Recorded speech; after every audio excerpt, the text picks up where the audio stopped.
because Gerry won't be able to draw and do something on the back end production. It will be, I know we're live.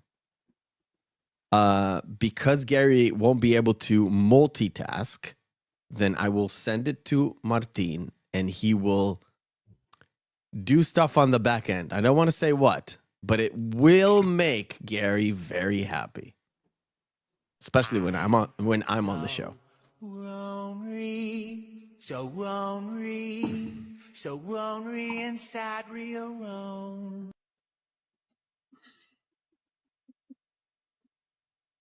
Yay! It's Damnation Alley Day. Yay! I had just forgotten about that song and you played, you asshole. I never now forget it's in my head again. Because I spend my entire life so lonely. Shut up. Live. It's also Monday. No, just kidding. Just another fucking week. Oh, we have a breach already. I'd buy that for $1.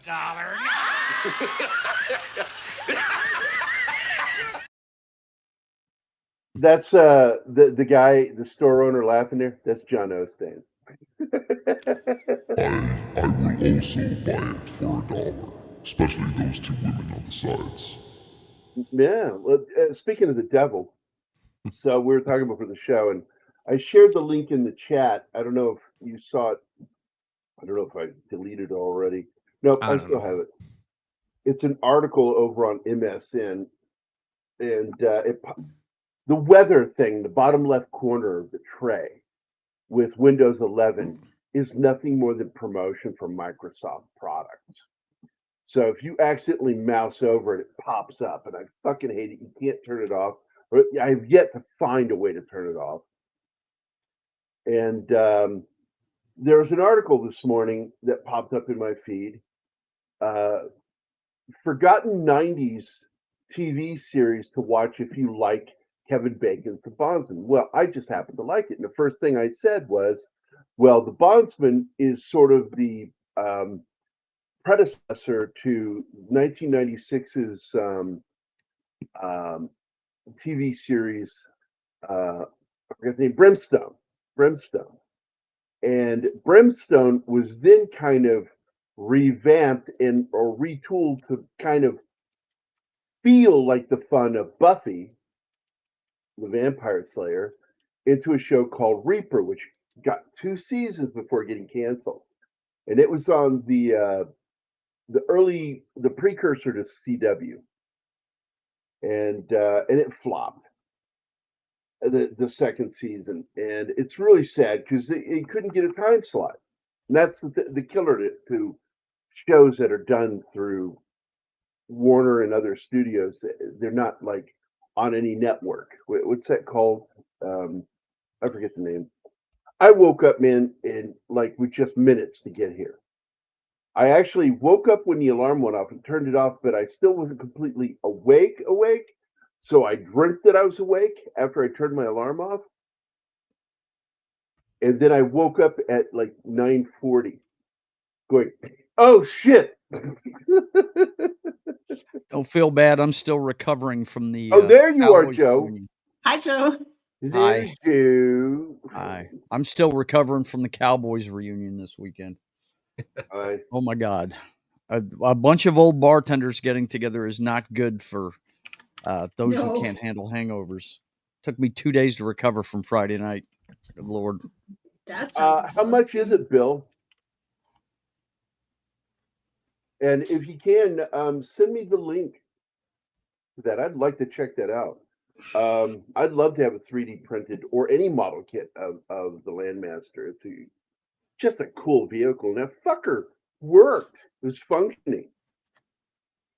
Yeah, that was the selling point of this movie for me was the vehicle itself, the gear porn, if you will. Yeah, it's because the movie was 2 hours and 15 minutes long when the director was done with his edit of the film, and then Fox said, "Nah, we're gonna cut the shit out of this movie for you."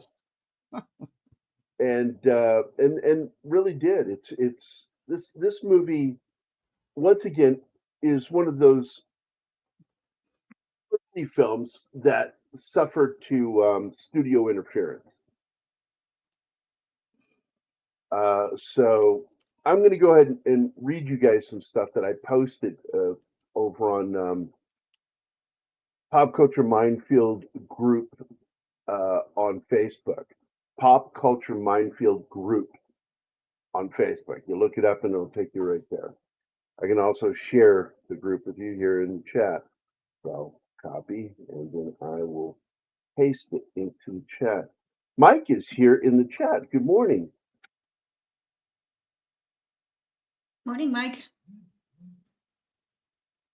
So there it is. That's our group over on Facebook. If you haven't joined it, please do. It's a grassroots Facebook page. It grows slowly on its own. We got a good group in there. They're very active, which I like. And oddly, a lot of my childhood friends are in the group.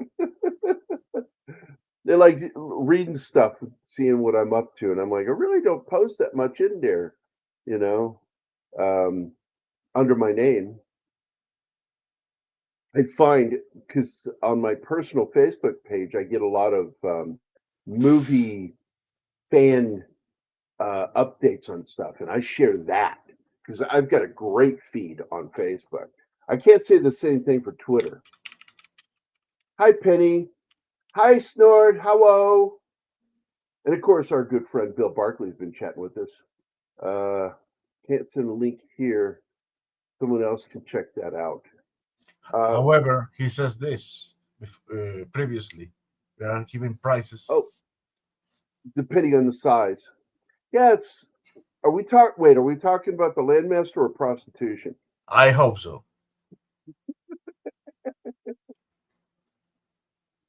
So basically 30 quid or 65 quid. Morning, Tom Baker.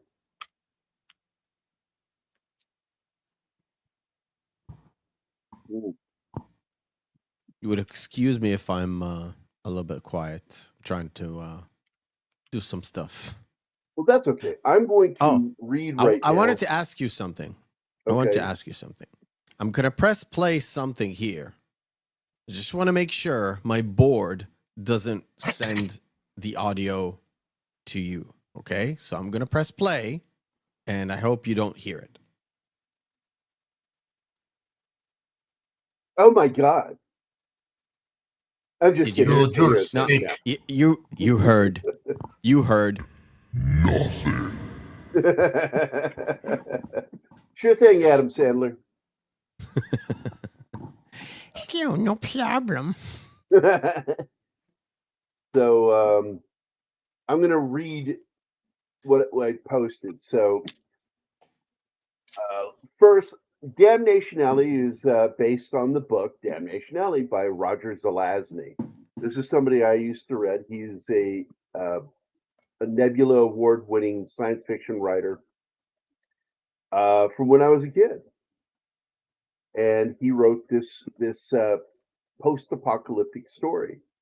It was a human-driven story, a lot of drama, and Roger Zelazny was given the first draft of the script to read and loved it. But that is not the script that was used for the shooting film.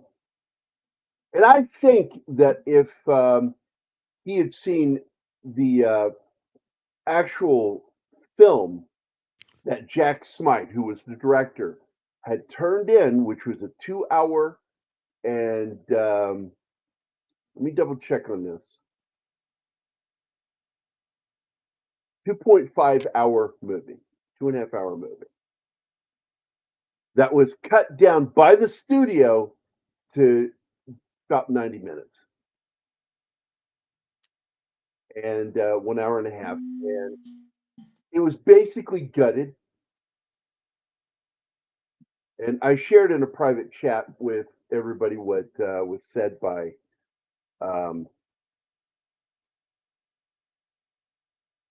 The Bondsman? Hannibal from A-Team, George Peppard. Oh, And I'll find that real quick. yes, because we don't have it in the private chat. Dude, I had such a hard time reconciling that was George Pepper trying to say, but he doesn't look like Hannibal. What the fuck?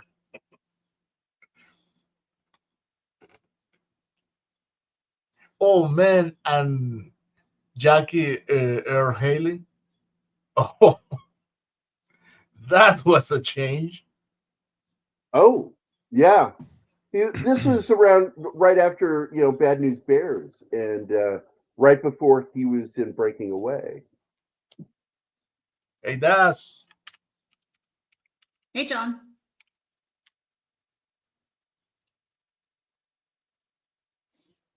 Yes, it wasn't in that group. Where did I share that story?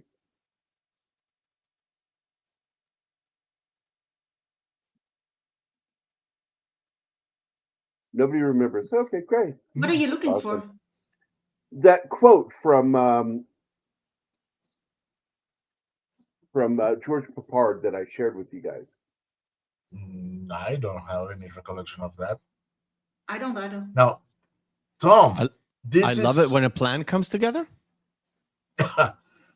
yeah, wrong franchise. Tom, okay. yes, there's this detail with this movie. Some effects are absolutely gorgeous, and other are absolutely shit. Yeah. Well, some interesting things with the visual effects is I'm just going to read this. Fuck it. So Robert Weiss was the director who was first offered the director's chair for Damnation Alley. Weiss declined doing the film because he felt the story was unfilmable from the book. Then Steve McQueen was offered the starring role, the role that Jan Michael Vincent would have, I assume, but possibly the role of Peppard, because he was getting older by 76. But his asking price was $2 million, and it was more than the film's budget could handle. So filming began on June 21st, 1976. And of course, Peppard had already wrapped doing his series for CBS, playing Banachek. And it's shot from June 21st of 76 through August 13th of 76. Filming locales encompass Borrego Springs, California, where the U.S. missile silo base was constructed, as well as the gas station and the shack that the kid hides in. Mojave Desert, California, Meteor Crater, Arizona, Valley of Fire State Park, Nevada, Salt Lake City, Utah. Salt Lake City sat in for Northern New York. So during filming, 20th Century Fox chief Alan Ladd Jr. reallocated a quarter of the film's budget. I shit you not. 25% of the film's budget went to be given to George Lucas for completion funding of Star Wars. That sucks. Yeah, and nobody told the director. He had no idea. So Star Wars have siphoned budget money from this one and John Carter. Wow. John Carter. Yep. Later from John Carter. Damnation Alley director Jack Smight was not made aware of this redirection of the production funds until he neared the end of shooting. The lack of funding would now compromise the remainder of the visual effects. Smight was unable to film the Minuteman III missile launch scene, the base explosion, and the storm and tsunami scenes. All were cut due to the lack of money in the budget and was forced to use stock footage of the missile launches, and worse, forced to use footage from the older World War II movie, The Guns of Navarone, where you can clearly see those are not Minuteman missiles, but V-2 rockets. Man. The last-minute decision by the studio to add radioactive skies in Damnation would cause the movie to be unable to meet their original release date of December of 76 and instead be released in March, which is how I saw the trailer for Star Wars. The process of now having to superimpose optical effects on the sky in 300 shots, which wasn't planned during the filming of the movie. For the special effects in the film, they relied on a combination of practical effect miniatures, which were really good in my opinion, and optical compositing, which some effects worked that were outsourced to Film Effects of Hollywood and was supervised by William Cruz and Margot Anderson. And I got to tell you, some of the sky effects worked too, because this is back before they were able to do digital tracking. So there are some scenes with those skies where it looks like they did digital tracking, but there was no digital tracking in those days. And then some of those scenes looked fucking wackadoodle, like somebody was drunk and turned it in while they were drunk. And then sobered up later going, well, fuck. Well, that's it. Damnation Alley was pushed back, like I said, to March of 77. And then in many places was released in June. I was already in Europe at this point and saw Star Wars in London. The director's cut of the film came in at 2 hours and 15 minutes. I was right the first time. Not a half, but 15 minutes. Fox would trim it back to 90 minutes without permission or without working with the director. And they cut out about 40 to 44 minutes of Smite's cut. Scenes lost included actor Murray Hamilton, who was originally featured prominently in the several sequences at the beginning of the film before his untimely death at the explosion that killed almost everybody at the base. They took out all of his speaking lines. This is Murray Hamilton, man. He's a solid fucking actor. What one pisses of the me most off is famous roles. they cut out the black guy's death. You just see him with the insects. And They cut out a lot of stuff with them. But You, the general was, this is Murray Hamilton, the mayor in Jaws. He's a great fucking actor, great character actor. They cut all of his scenes, no dialogue. And he requested that his name be taken out of the film.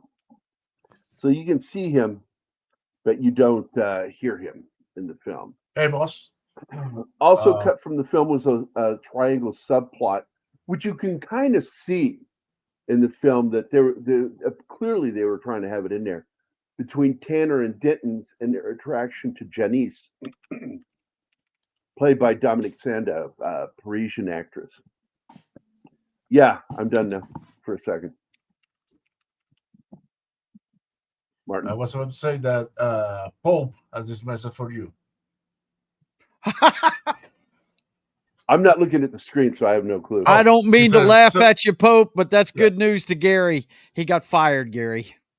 He said, good news for you. I got fired.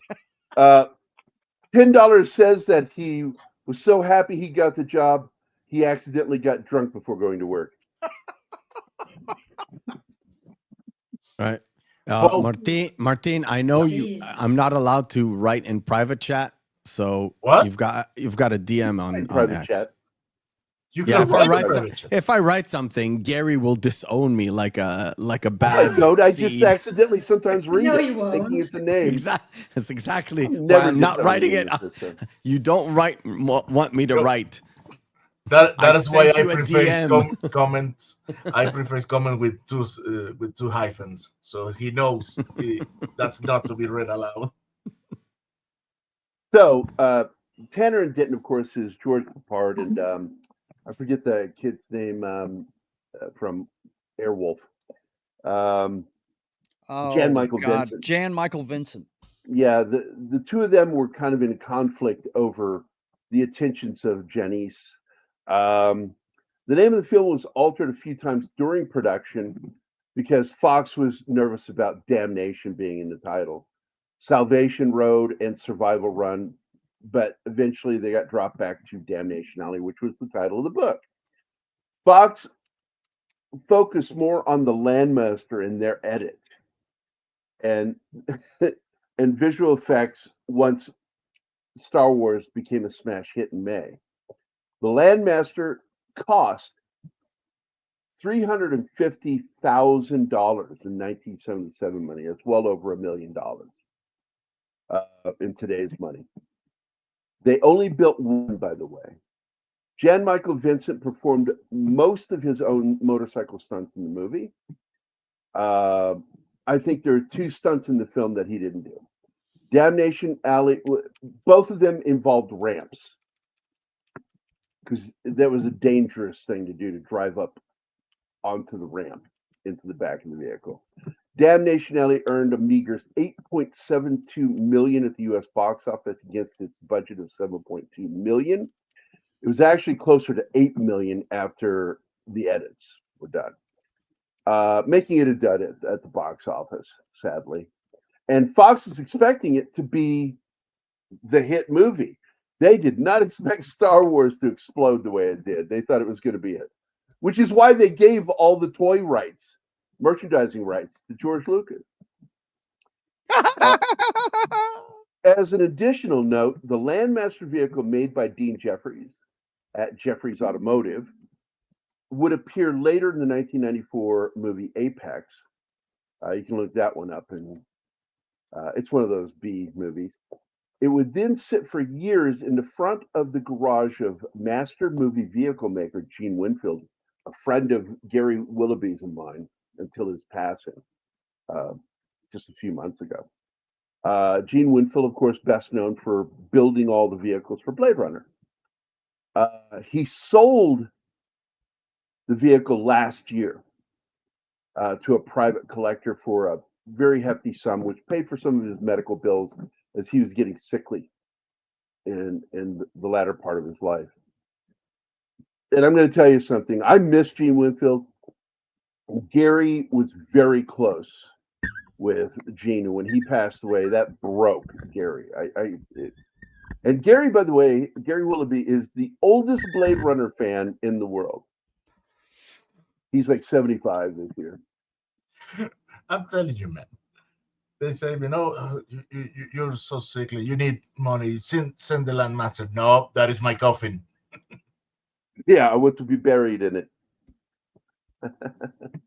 So, and then the other thing I wrote, I'm hoping one of these has the George part thing in it. So, and this was an article by somebody that I read. More of an essay. I actually had to go in and do some editing myself. This is written by John Johnson. I don't think that's his real name, over on one of the websites. Quote, Roger Zelazny's original story of Damnation Alley was seriously compromised by the final shooting script. Zelazny was quite pleased with the first script by Lucas Heller and expected it to be the shooting script. However, the studio had Alan Sharp write a completely different version that left out most of the elements of Zelazny's book. Zelazny didn't realize this until he saw the film in the movie theater at the premiere. He hated the movie, but assertions that he requested to have his name removed from the credits are completely unfounded, since he did not know there was a problem until after the movie had been released. And, you can request all you want and it won't fucking happen. Budgeted at $17 million US, a very large budget at the time, Damnation Alley was helmed by veteran director Jack Smight, who had scored 2 consecutive box office hits the previous 2 years, Airport 75 and Midway, the first Midway. Well, technically the second Midway. Yeah. The first Midway was the one that was filmed Both by had Charlton Heston in common. John Ford. John Ford was, no, I'm talking about the original shot during the actual battle, shot by John Ford. Yeah. And then the movie Midway that came out in 76, I think. Yeah. Filming began in July of 76 in the Imperial Valley of Southern California near Glamis. Yeah. as well as locations Meteor Crater, Arizona, Salt Lake City, Utah, and Mojave Desert in California. Yeah. Production was rife with problems from the outset. The scripted elements of the devastated landscape and giant mutated insects proved to be nearly impossible to put on film despite the large budget. For example, a key sequence involving a giant 8-foot-long 2.4 scorpions attacking a character riding a motorcycle was first attempted using full-scale remote-controlled scorpion props, but they didn't function. The shark isn't working. The shark isn't working. Were they ill-tempered, mutated scorpions? Well, yeah, clearly, because they're angry and trying to eat him. So they didn't And function. they have freaking and the resulting lasers on them. lasers on their heads. And the resulting film footage was unacceptable. They just looked like puppets. It looked really bad. So the solution was to use living, normal-sized scorpions composited onto live-action footage using the blue screen process, because back all the way up into the 90s, it was blue screen. Unfortunately, the poor results, as I said, led to so many problems.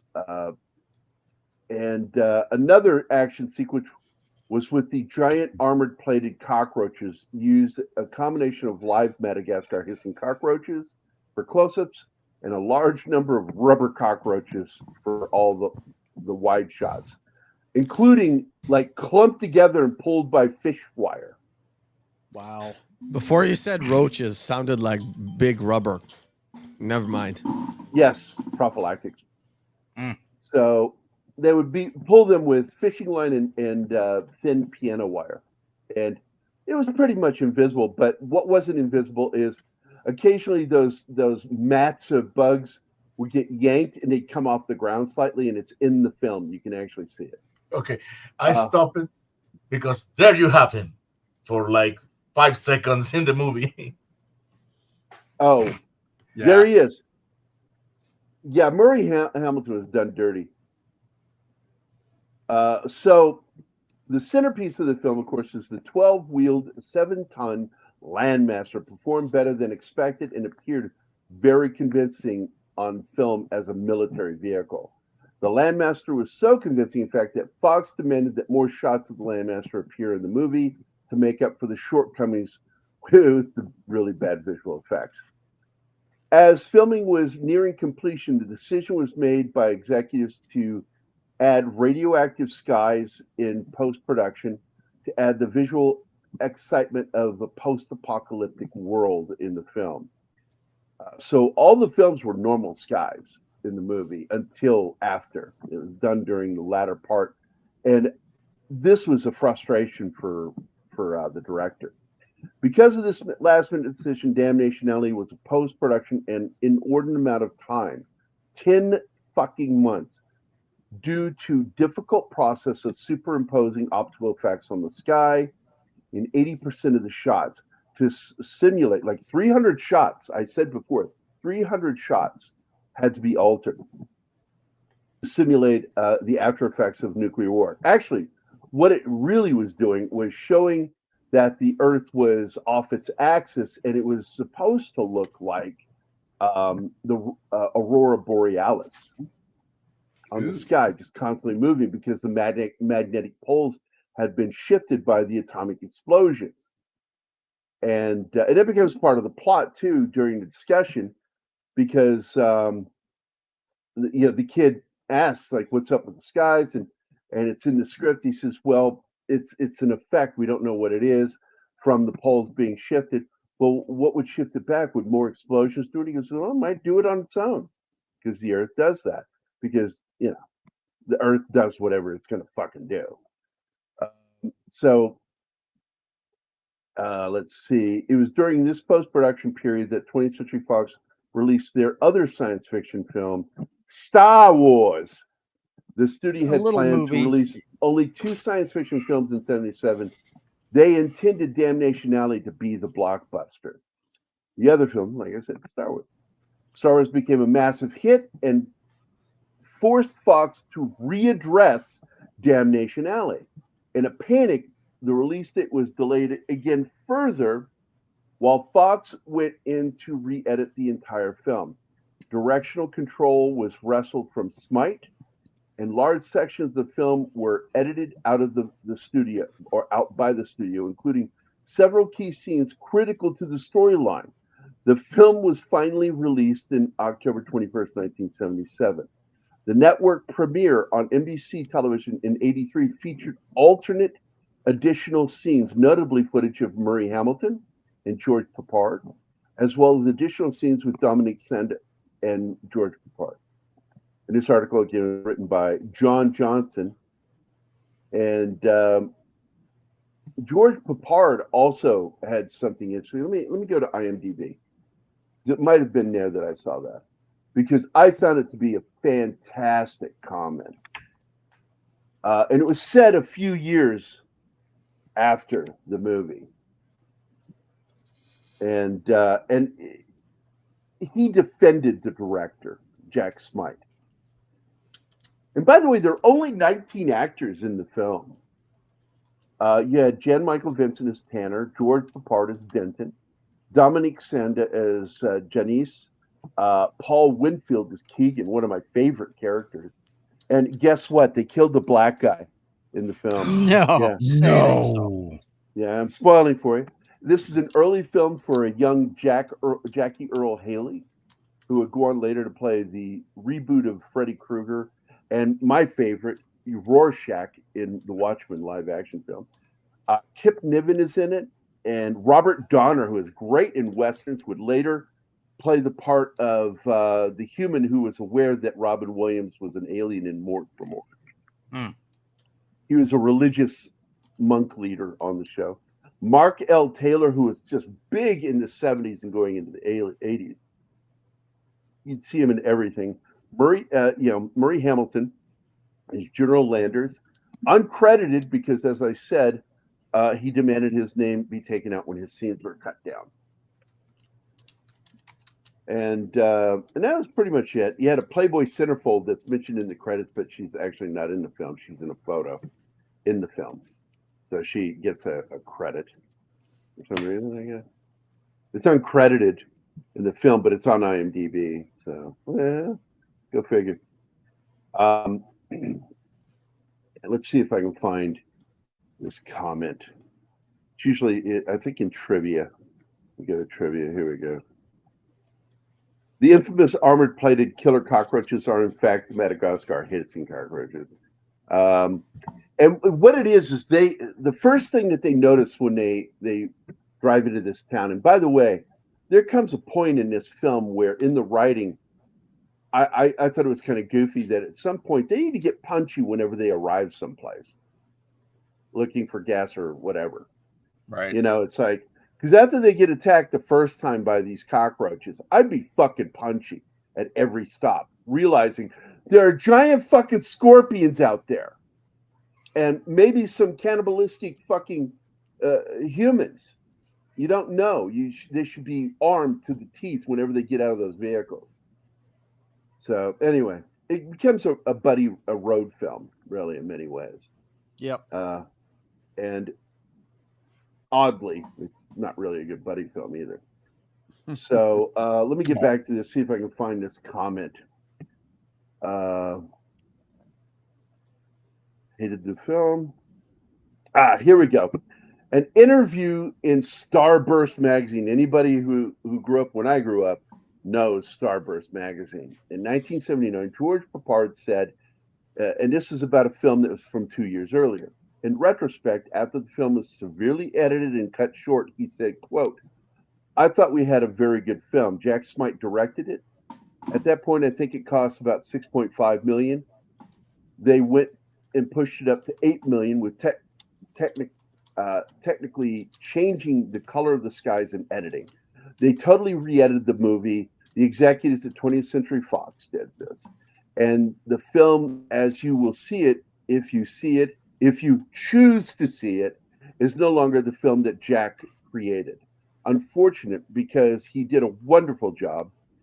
It was the story of some people who go across America from New Mexico to Albany, New York, with one of those futurist things called a landmaster, It's a Trek story, as we call it.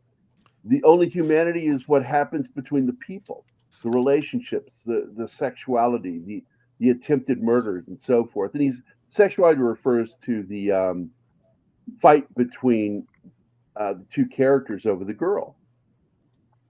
So none of which you see in the film, because that's all out. It's now a Trek story about this landmaster and purple skies. And that was his sardonic response to what happened in that movie. And Peppard was a pro, and he didn't really talk shit about projects he's in because he knew better than to harm the movie he's in. This is advice for all you fucking young actors that keep talking and saying stupid shit about politics and gender identity and all that crap. Looking at you, Rachel Ziegler. Oh, there's so many more.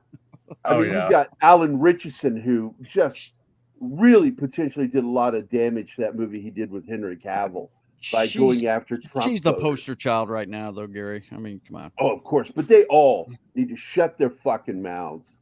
So anyway. Yep. They should. They're all like the seagulls from Finding Nemo. Yeah. Mine.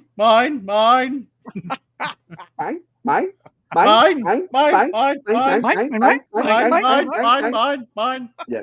There you go. So I actually like this sequence. I thought they did a fairly good job with these scorpions. And I thought it turned out. And Keegan is my favorite character, not because he's an artist, but because I'm a big fan of Paul Winfield, always have been. I mean, I saw him in Sounder as a kid, and I knew who he was. I knew who he was as a kid. I was a nerd from day one. I would collect names of actors and I'd start watching. And this scene annoyed me a little bit when he pulls his M16 on his buddy for dropping the girl. He thinks there's a girl on the motorcycle with him. It's actually just a mannequin that he found. She does look real, though. Well, that's because it was a stunt woman. It was a stunt woman on the back. She's not moving, but you can tell it's a human because dummies don't move that way. Because when the motorcycle moved, she would react to it and try her best not to. What? No. I mean, I saw a few stupid people do that shit. No, never mind. Well, yeah. And the miniature of this actually looks pretty cool because it just looks like a mannequin. And it had the real scorpions tear it apart and shit. So, and you can tell the scorpions are real and not big because you can see the grains of sand in the close-ups. Yeah, and so also in this, there was a potential of it being an R-rated film because of the gore, violence, and language. And Fox toned it down because he cusses there, and they cut it. The cussing when he yells down there. He says, "What's wrong with you, you son of a bitch?" Here's the actor I was talking about. This guy was all over the place in the 70s and 80s. He was in everything. Oh, he looks familiar. Yeah, he's in a lot of shit. Huh. Anybody over 40 has seen that guy. And most of these people you see in the movie are dead. This guy, officer here, he gets killed. I thought you meant the actors are dead. No, he's still alive. His name Peppard and no Vincent relation. Are dead. Yeah, no relation, but he's a hackman. The guy that plays that officer there. Okay. Murray Hamilton sets off the explosion stupidly because it just shows a propane tank left on, and he's smoking a cigarette at his desk, and the whole place goes up, and it's just everybody but these two right here, the kid and Keegan are the only survivors. And for some reason, there are these armored vehicles that you don't find out anything about until they're launched in the movie, which is kind of stupid because there was this whole building of them that was supposed to be in the film too. Here's that actor again. He gets killed too, but he's all these guys. He's smoking. Also, the general. They cut to a shot of the general smoking. So they're smoking while these propane tanks are on, somehow destroys the entire fucking base. And if you got any of the explosion, I think it's funny. Those are from Guns of Navarone, all those explosions. It's from the destruction of the base, the German base. So you have two shots clearly of V-2 rockets from World War II. Clearly not Minuteman missiles. Oh, nipples. Yikes. Ooh, go back. No. Yes. That's the only reason Mike is here, to see that. Well, yes. Not gonna lie. That's okay. I'll just pause it on the YouTube side. So now, as we get into this, I'm going to start drawing.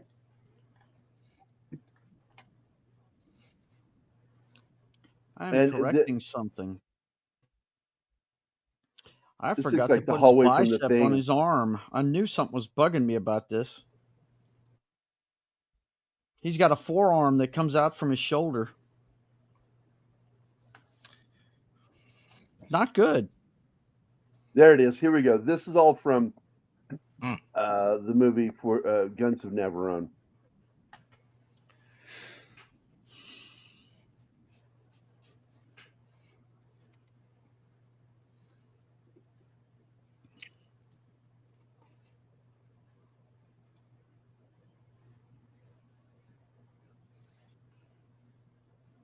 I mean, there's nothing bad about recycling stuff like that.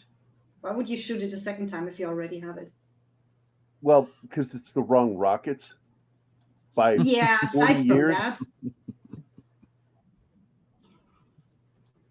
Let's grab some effects from some other disaster films that we own.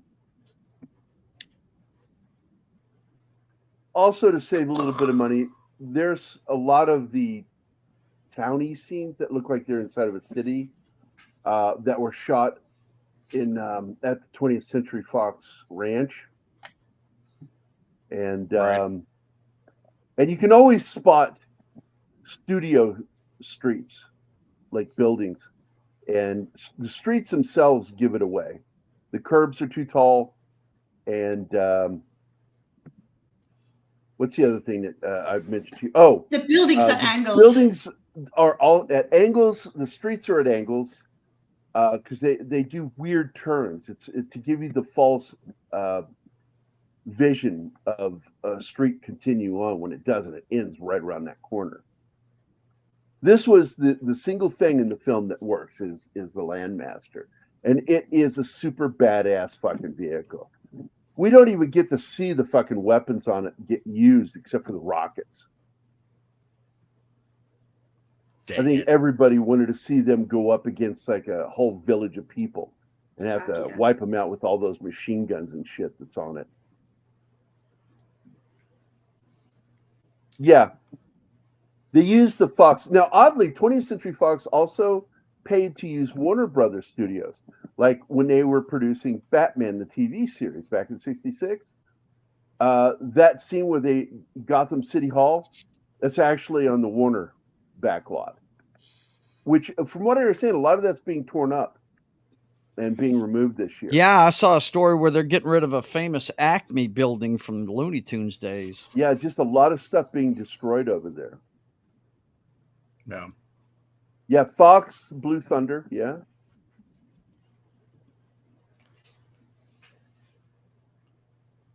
So whenever you see them going down a city street, that's actually Fox backlot. And in fact, the false wall they built to blow up is right in front of another studio building when he's going through the parking garage.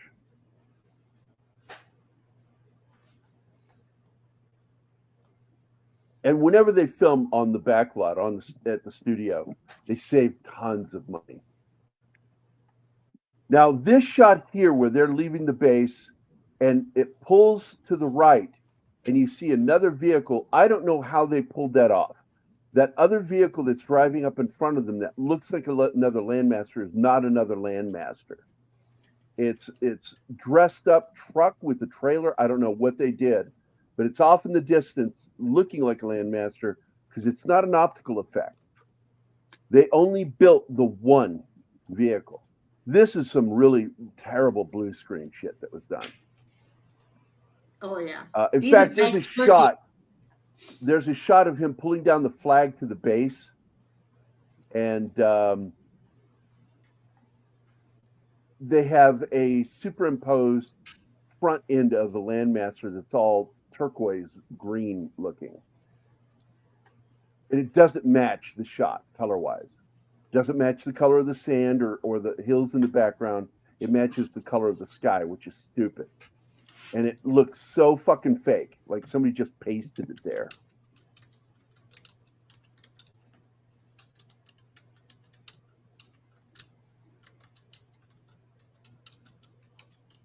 I don't know about that Stringfellow. I don't even know who that is or what that is. Airwolf. Yes, Oh. Stringfellow is the name. Not a of fan of Airwolf. I was a Oh, Blue yeah. Thunder fan. You can be. Although fan of I had a both. childhood friend who was in the first Airwolf, W.K. Stratton, who was also on Baba Black Sheep, and Magnum P.I. And in fact, Magnum P.I. also had another kid I grew up with, Judge Reinhold, in it.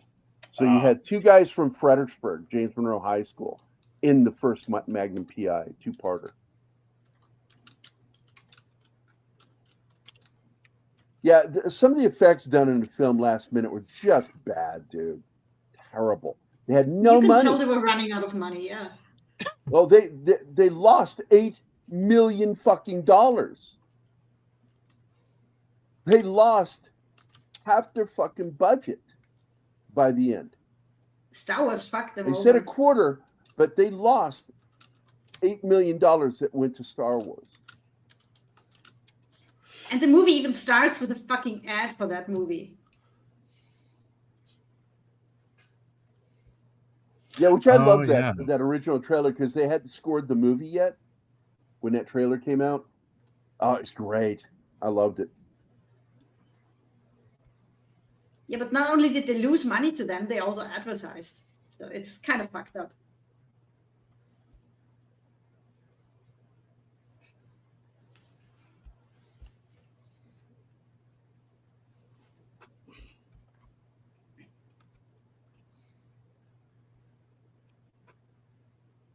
So I'm going to change something here for you guys. We're going to go back to this temporarily. Hey, what's going on? Why is it doing that?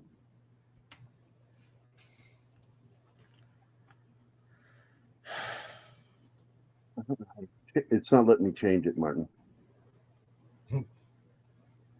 I'm trying to It won't change. It won't change. What are you trying to do? Make it larger so you can see what I'm drawing. You can have both. Is to have Yeah, this. you I or can't just to have want them both, to. buddy. I just want you to be able to see that I'm drawing, for God's sakes. I don't Well, think we can have yeah. that and the slideshow. No, we Yes. can't do that. But not that. That's not what I'm trying to do. I'm trying to make them square. I just saved it. You Yep. can't do it because when you created this layout, so the shapes used in the layout are immutable. We will have to create another layout with another shape. Wrong. Wrong.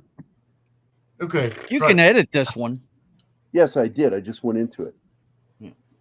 There we go. It's a little better.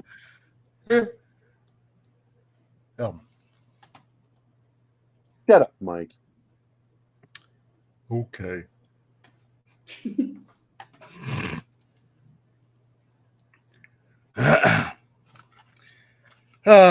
Human violations are such a good thing. That came out so wrong, Mike. Yeah. In my case, it's so right. After what I found out There we this go. morning. We can change it back later, but for drink draw, we need to be able to see me drawing. I'm not going to draw that one today. I'm going to, because I haven't finished penciling it either. Open. But I will show you a cool device. This is a real piece of equipment out there.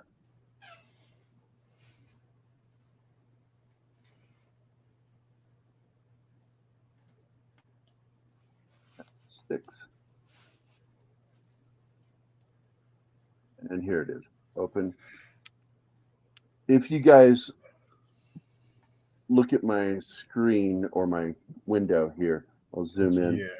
This is a real device. It is a quick climber. It's a robotic climber that you attach the rope through, Uh-huh. and it pulls you up like Batman's grappling hook. Oh. I thought it was an No, Xbox. And I 360. use the real device to do the sketch.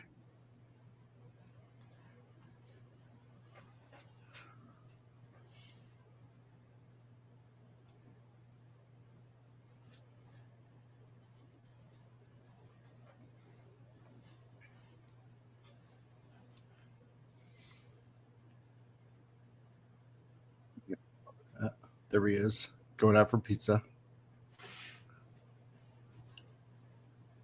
Going out for pizza. No, motherfucker, I don't want anchovies. Yeah.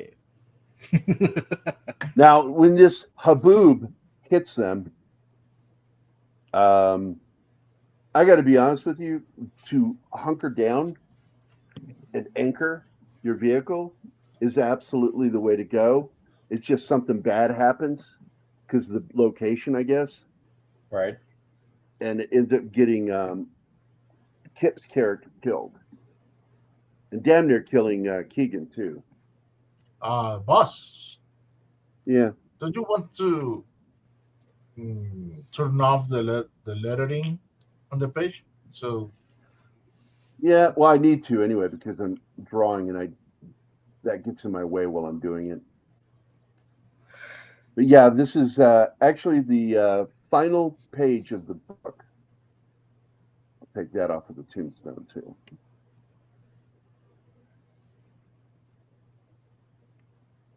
The final page of the book? Yeah, this is the very final page of the book. The solemn walk away? Uh-huh. Yep. Because he did something. Oh, Something yeah, he doesn't like that naughty. book, I'm sure. I'm absolutely sure of it. Okay, let's see if I can't fix this now.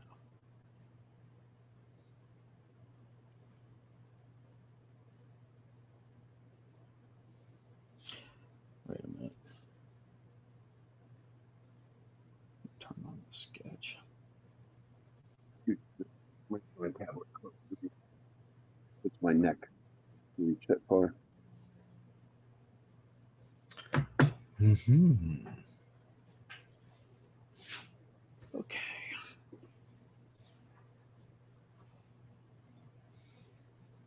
I agree with Tom Baker. Storm chasers are crazy.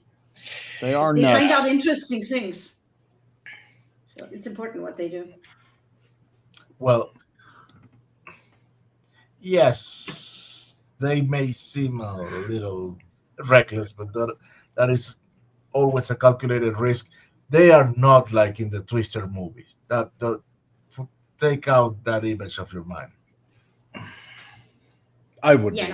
no, I know that's exaggerated, but it is crazy to run for the storm instead of run from it. Oh well, they have equipment and years of experience, so it would be crazy if any of us on their beach attire said, "Hey, I'm going to the storm and get on a bike and yoo-hoo." Yeah.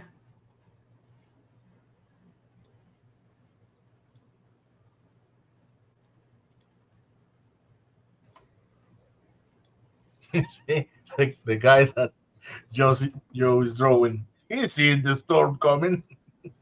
Yeah, just a little bit.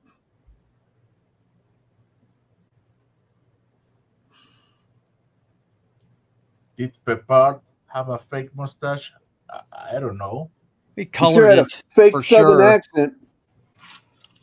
Yeah, it looks totally wrong with the color of his hair. It's completely jet black, and his hair's sandpaper. You know. A lot of the colors are off in this movie. Yeah. I mean, look at the sky. It looks like upside down ocean. It's so weird.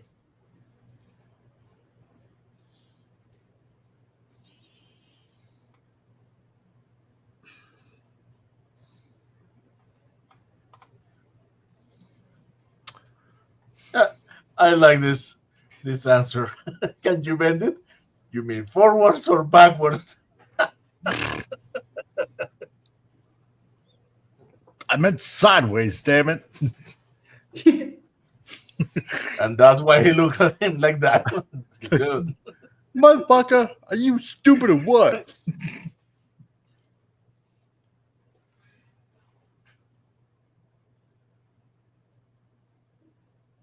It means Perry's dead. Oh no. I had a hard time getting into this movie because the first 15 minutes are so fucking boring. I mean, I know it's about the world getting destroyed and all the rockets launched, but it's just radio chatter. I got so bored. So you didn't like work the start of War Games because it's exactly the same. I haven't The seen two War guys Games. getting into the silo and checking out their orders and shit. It's the same thing.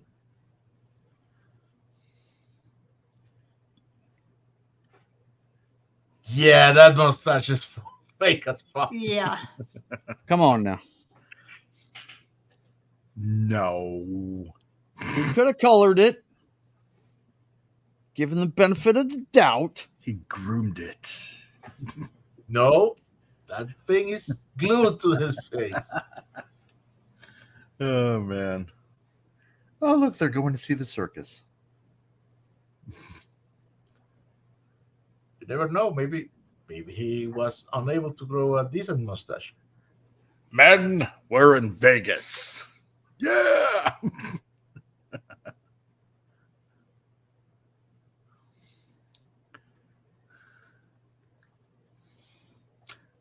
Yeah, it's possibly true.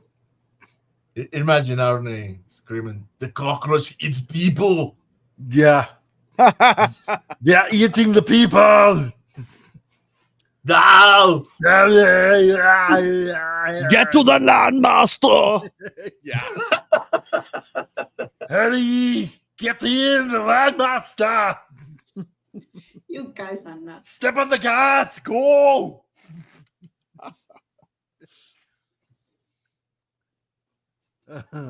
Bill Barkley. Selec's mustache was more real than I was Selec. fixing to say, yeah. yeah, no doubt. See, this is totally unrealistic. They wouldn't be looking for money. They'd be looking for booze in Vegas. Come on. Well, what I like about this scene is the fact that these guys have been in the desert for so long that they lose themselves in a kind of reverie. Yeah. So you actually hear this place come to life for a The moment. casino sounds, yeah, I really like that. The best part is though when the woman appears and she's so happy to see people and hugs them all, but the one guy who really wants a hug doesn't get one. She shakes his hand. Hey, save some of that for me, sister. And then she shakes his hand. I'm like, you fucking bitch. Yeah. What a bitch move. I want to get that little boob brush against my chest too. I'm lonely. Rory? So, Rory. you guys. So Yeah, I played that earlier, Mike. You weren't here. Yeah. I It's never going to leave my head.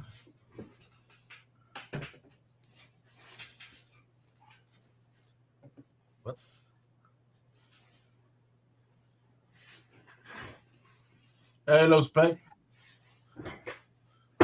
Hello, Spec. What's up? Yo.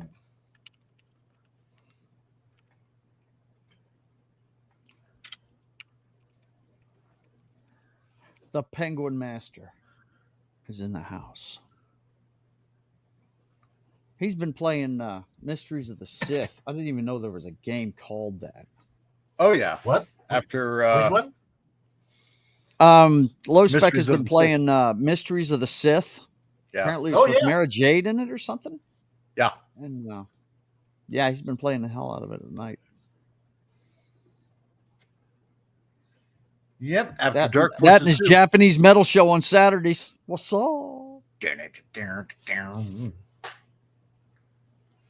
Oh, she looks like a prude. She's French though. That explains. So you know she knows the dirty sex.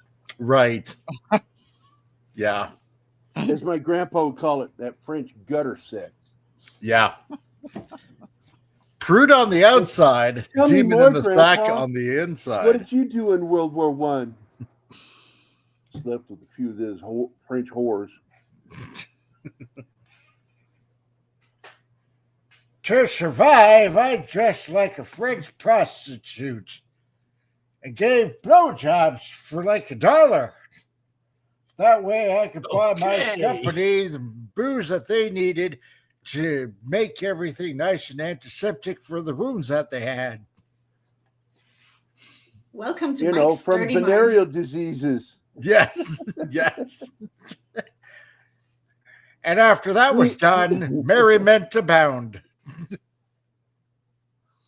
You mean sores from all the wounds and fighting? No, from all this clap and syphilis. Sure. Sure, Billy. You think that.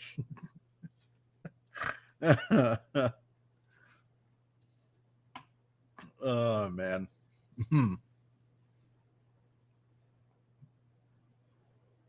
I'm so lonely. No, stop it. The song just sits in my fucking head. Why? rent-free. I freaking love that one. In fact, I was Well, baby, listening thanks to that for the song good time. yesterday. I'm out of here. Gonna go get me some milk and cigarettes.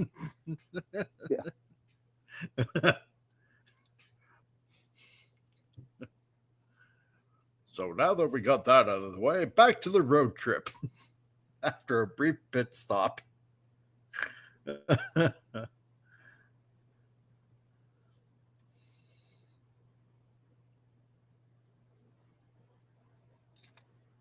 And it's really annoying how careless they are. Well, I like how they only take a bath. That's why once they a were week, chosen. yeah. but they are always cleaned. Well, if they're sitting a lot inside the vehicle, they're not going to sweat a lot. You're gonna You sweat don't that. know. It might be That hot shit in there. doesn't have air conditioning, man. Yeah, right?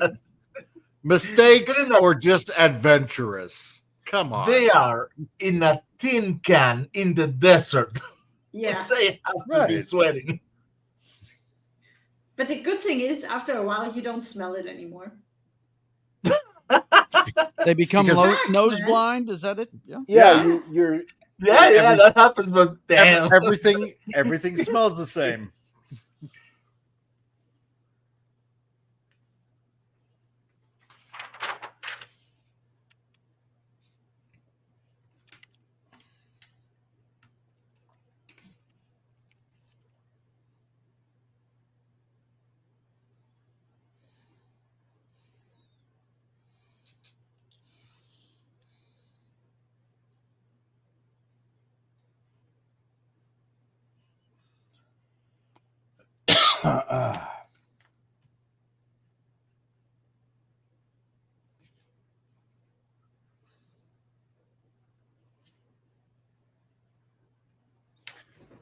One sec.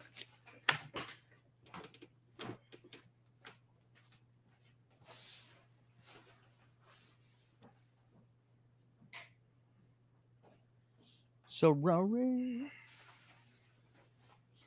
Hurry, Rami. don't know, is it? What? Bill asked, isn't that the Knight Rider Intro Desert purple filter? I wouldn't know. But maybe you guys do. Sure. I've never seen Knight Rider, so. Oh, you poor thing. I thought know. I told you, I basically grew up without the TV. I thought Hasselhoff was huge over there. He was. That's in Germany. Oh, My grandmother loved Hasselhoff. But I know Knight Rider was a thing. I just never got to watch it. You know what? Because Chicken of Mike butt. saying that, I need to come up with a perverted sex position called the Hasselhoff. Oh my yes. God. There we go. My grandmother loved the Hasselhoff. I'm always using his name in the rehab industry. I'm like, hey, you know, when something goes wrong with a client, I'm like, look, you can't the save them all, Hasselhoff. Hasselhoff. The Hasselhoff is a sex move where you, after you're done having sex with her, you go down on her like a Big Mac when you're drunk. Wow. Intense, Gerry. I already know that. Interesting. Very, very interesting. That's stupid. I finally showed that to Anima. She now knows where that came from. Oh, really? What are you talking Where about? Artie Johnson was the German hiding in the grass on Laugh-In. Laughing. And they would do a skit, and then he would pop up after the skit and go, very, very interesting. Very, but very stupid. interesting. He'd always be holding the cigarette like the way a German smokes, holding it backwards to the index finger and thumb. Oh, yeah.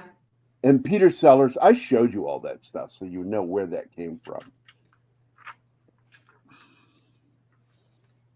I mean, The- the writers, they wanted this guy to die because he could have been saved easily. Yeah, he just sort of closes the door on him. I'm like, what a dick move. He said, yeah, don't run to save your life. Just put yourself into the car when it's full of Why cockroaches. did he run to the car? The vehicle was right there for him to Because run the to. writers wrote it. He was standing right at the side of the vehicle and he wasn't running away. He just needed to die. Exactly. Hey, Connie Claire is in the house. Hey, Connie. Yo, Hi, Connie. Connie, what's up, Connie?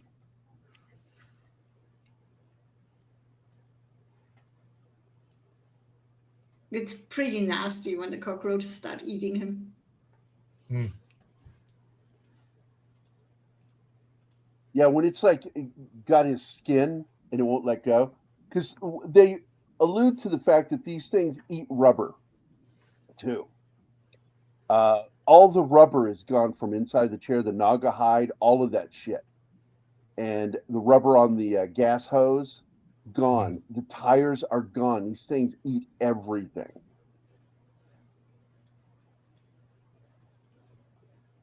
Because they're mutated, man. Well, The mutant cockroaches.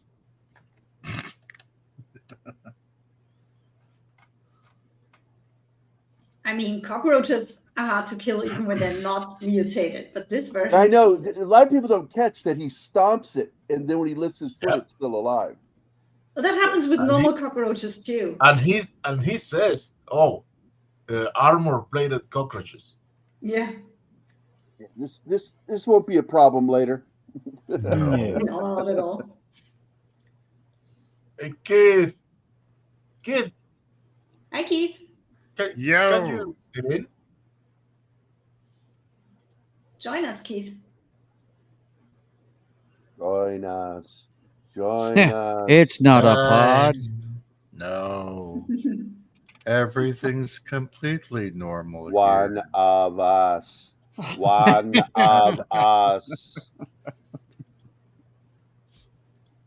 What was that? Zombie Gerry? Yes. In that, No, if he says I'm it in that fashion, normal. is more from I, Robot, because the original phrases is from the Freaks, and it's more like One of us. One of us. Google gobble one of Google us. We gobble. accept That's you, right. one of us. Okay. Oh, you have to Yeah. watch that You movie. have to see it. It's There's Very so good much that I have to see. Keith, stop commenting and join us. he's busy. If he wasn't busy, he'd I'm be doing in here. black guy Oh. stuff. Shut up, man. He's taunting us. That's what he's doing.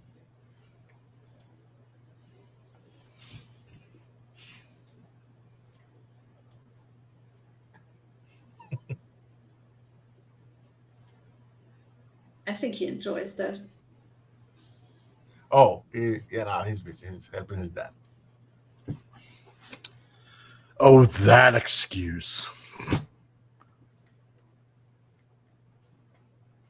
How dare people have personal lives, right? I know, right? Or parents. Yeah.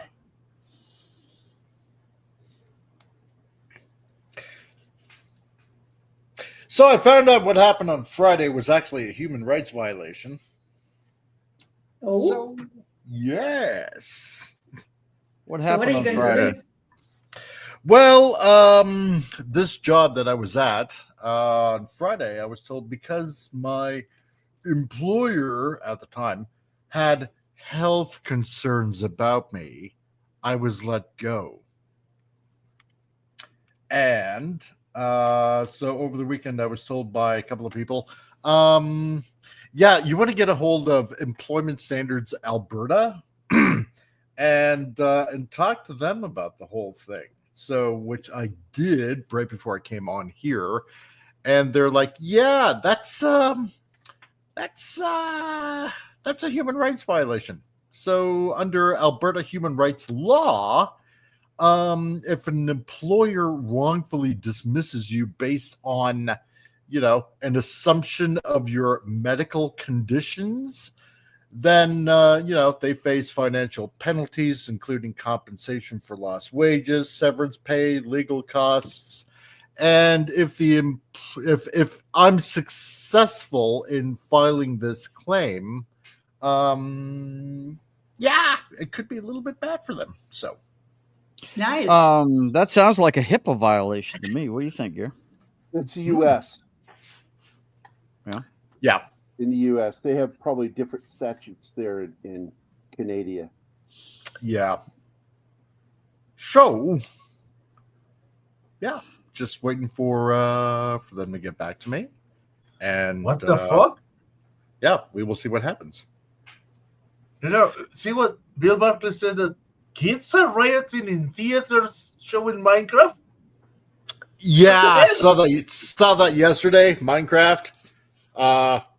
Downloaded it, and my daughter and I kind of watched it yesterday. And apparently, in some theaters, they're showing the what do you call it? The work print. Somehow, some of the work print film got out.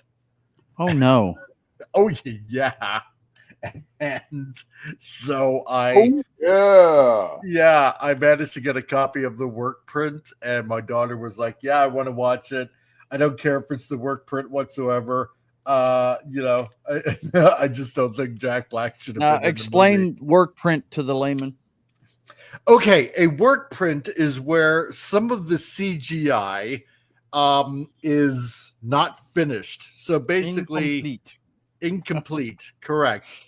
And so a little step behind what Disney releases nowadays. Yeah, exactly.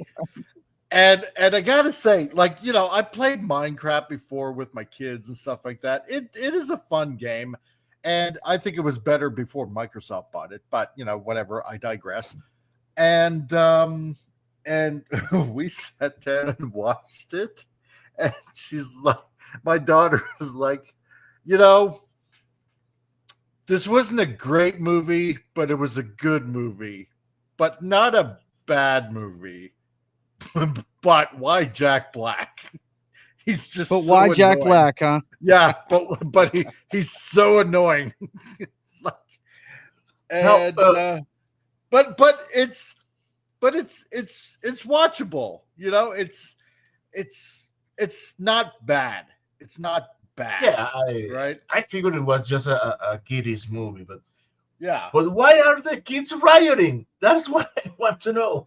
Because these kids know so much about Minecraft, and there are so many things that that if you know about Minecraft that they do get wrong in these movies. It's like you know how like some actors, you know how like some actors like, oh yeah, I've been a fan of this comic for years, or this cartoon, or this video game, or whatever. Then why did you? And it turns out they know jack shit about it. It's kind of like that, right? It's kind of like that. She said it's like they're trying to know everything about the game, but they don't know anything about the game. Yeah, guys, So, I stopped except here the basics. I stopped it here to say to the public, this kid. This is Rorschach in Watchmen. Yeah. It does. I came just into the right time, I guess. You did. Yeah. You're a A witcher. few years before this, he was in a movie called Bad News Bears, I remember, with Walter Matthau. Yes. I Years remember before that. this. He Yeah. was Then the he kid that did, always smoked. A year right? later, he did the movie Breaking Away. Yeah. Mm-hmm. With a very young, very fresh and new Dennis Quaid. Yes. Yes. Yes, Gerry, yes. Who's he? Just Say again? Blasphemy. I almost fell for it, man. Yeah. But no. Things hopefully might be looking up my way with that. And yeah, and at least Minecraft made way more opening weekend than Snow White. Well, you kind of knew Minecraft was going to make a ton of bread.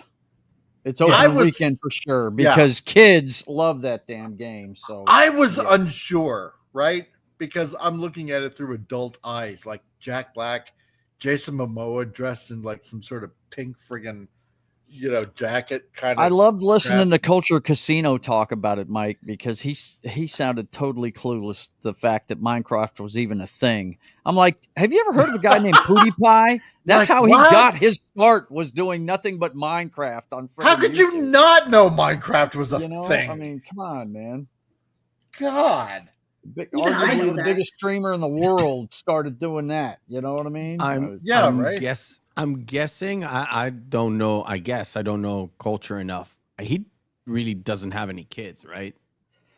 I don't know if he has children or not. I don't. Oh, his children He never talks about his family. He never talks about his the only family, person so he I talks don't know. about is the boss. That's his wife. So Yeah. So I have a sneaking suspicion that he does not have any kids. Right. Like my kids are like early teens, and he's 4, 5, 6 years older than me, so he would have older. Let's say he does. Okay, I really don't know. I haven't even asked. So even if he does, culture, does your penis work? Oh, Burn!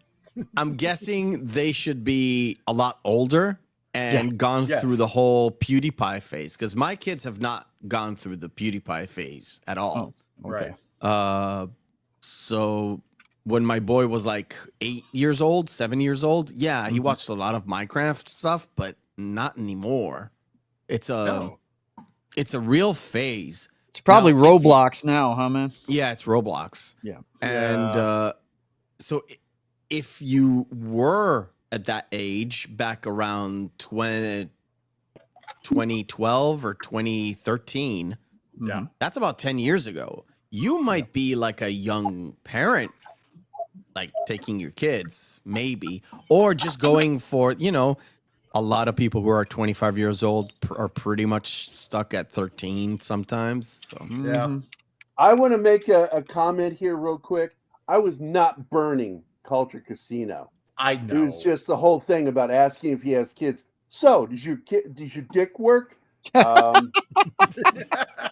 love Culture. He's a friend of mine. So He's a great guy. not burning I know. him. Yeah. I was Culture- flabbergasted at the fact that he was just blown away that this was making so much money. I'm like, dude, how could you not see it coming? So culture needs to be more Hey. cultured in video games. I would like to welcome Keith. If you Hi, haven't Keith. noticed, Keith Hello, Keith. Hey, Great that you can make How we it doing? here today. Yeah, not I too bet bad. Keith knew this was not- going to make a lot of money. Yeah. He knew it. Keith I knows everything. had some inkling that it was definitely going to do far better than Captain I'm Kind of American 4. So Yeah, right. Are you on your phone, Keith? Because you're doing that underwater thing. Where it's popping backwards. well, listen, give me about 5 minutes, and I'll contact you guys again when I get home. Because Sure. I No just left my problem. dad's. See you then, bro. Okay. right, You know, do not stream and drive. Do not stream and drive.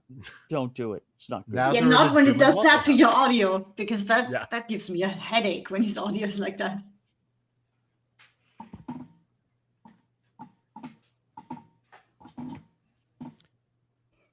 But Don't do the crime if you can't do the time. Don't do it. Now what I've But got yeah. to do is look up. I know this is petty and small, but I've got to look up. Which is your What the nickname deck- in high school? I got to look up what the deck of one of these things looks like. If it's wood, metal, what? What are you looking but at? Oh, the The helicopter. deck of a Coast Guard cutter. But yeah, all in all, it wasn't too bad. It was really fun to watch the work print though. Because yeah. Yeah, just just some to of the see blue what they're screen. using, blue screen or whatever. Yeah, you know, it's Mhm. like, oh my god, and we're just laughing our asses off. It's just Dude, hilarious. I once saw a work print of X-Men Origins Wolverine. Oh yeah, All CGI was gray, yeah. and it had the music from Batman Begins. Oh my god, yes. Oh, jeez. Oh, look, it's Alan Moore. Indeed. Before he got even more squirrely. Hey, remember back when Alan Moore wasn't weird? Oh no. Yeah. No. That never happened. when was that? Yeah. I'm saying it Different never timeline, happened. Neff. Yeah. I guess. That was multiverse. Yeah. Remember back when Alan Moore didn't say fucked up weird shit in public? Yeah, Yeah. me either. Pepperidge Farm remembers. Oh man! Anytime somebody, anytime somebody says Pepperidge Farm, all I can see is Ted going harder, harder, harder. Now let me fill my face with Fucking movie, Pepperidge by the Farm. way. I love that movie, Ted. Oh, and Ted is too. awesome, dude. I still haven't seen it yet. Oh my God, the original have Ted it, with man. Wahlberg, You have to. dude. Okay, It is okay. Hey, so Joe. good. Joe, There I are. have something for you here. Oh, okay, go. Pepperidge Farm remembers. That's right. Harder, harder. Sometimes I'm so happy when I have no. clue Buddy, you guys if you're a talking about. nerd, you have to go. You have to watch Ted, bro. They have Okay. a mythical experience with what's his name? Is it Flash Gordon. Sam? His first name's Sam. The guy that played Flash Yeah. in Flash Gordon. All right. They have a mythical moment with that dude. It's just awesome, dude. Yes, He even does the famous in the flying jump tricycle. up.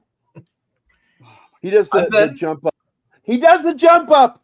Jesus fucking Christ. He does. You're gonna the get it jump out up into the- eventually, Gary. in the fucking camera, like he did at the end of Flash Gordon in the movie, which is fucking cool. It is fucking priceless. That movie is awesome, dude. You got to watch that. It's not for the kids though. That's an R-rated comedy. No. Okay, I will definitely. No, that That's why I do people know. allowing their kids That to I watch do South know. Park or Family Guy. Yeah, right. Or Team America. Yeah. Well, it's got puppets. It's clearly for children. No. No, No. absolutely not. No. Okay, it looks like it's metal gray with a square pattern on it. It's what it looks like. All right. This is the best one I could find. I'm going to keep looking just to confirm, but this is the best one I could find. And I mean, it's blurry as shit, but the front of it's what I'm looking for here. And this isn't the same kind of cutter that I'm drawing, but it looks like it's just a slate gray. We're gonna do this and go in for the unrated version. So there we go. All in. And What? acquiring. There we go. The what? There. The unrated Ted movie. Oh. Unrated? I don't know if I've seen the unrated. The rated one was hilarious and over the top And everything, rowdy so- enough. Yeah, it was. Yeah. I'm trying to remember whether I've seen that movie or not. Oh, you'd remember it if you It's saw a talking teddy bear. it. It's a talking teddy bear from Boston. You have to remember. He doesn't That's pronounce why his eyes. Anima. He That's why I doesn't probably pronounce his hated eyes. it so much that I forgot it. Are It you happens, serious? You know? Wow. Okay. Wow. Whoa. Intense. Coast Guard cutter. Hey, remember that time that Anima knew a film before we did? Pepperidge Farm remembers. Harder. The best scene, and this is Yeah. why I think this movie's going to work, is with Liam Neeson in the second film, going into the store to buy Trix Oh yeah. cereal. Yeah, I remember that scene. That was funny. Damn. Oh, I remember too now. I have seen Yes, it. and in I did the watch that the other day. post-credit, he appears again, but beaten up in the same market with the box of Twix. Yeah. So there won't be any trouble, will there? I watched that with Gerry, yeah, and I didn't like it. What?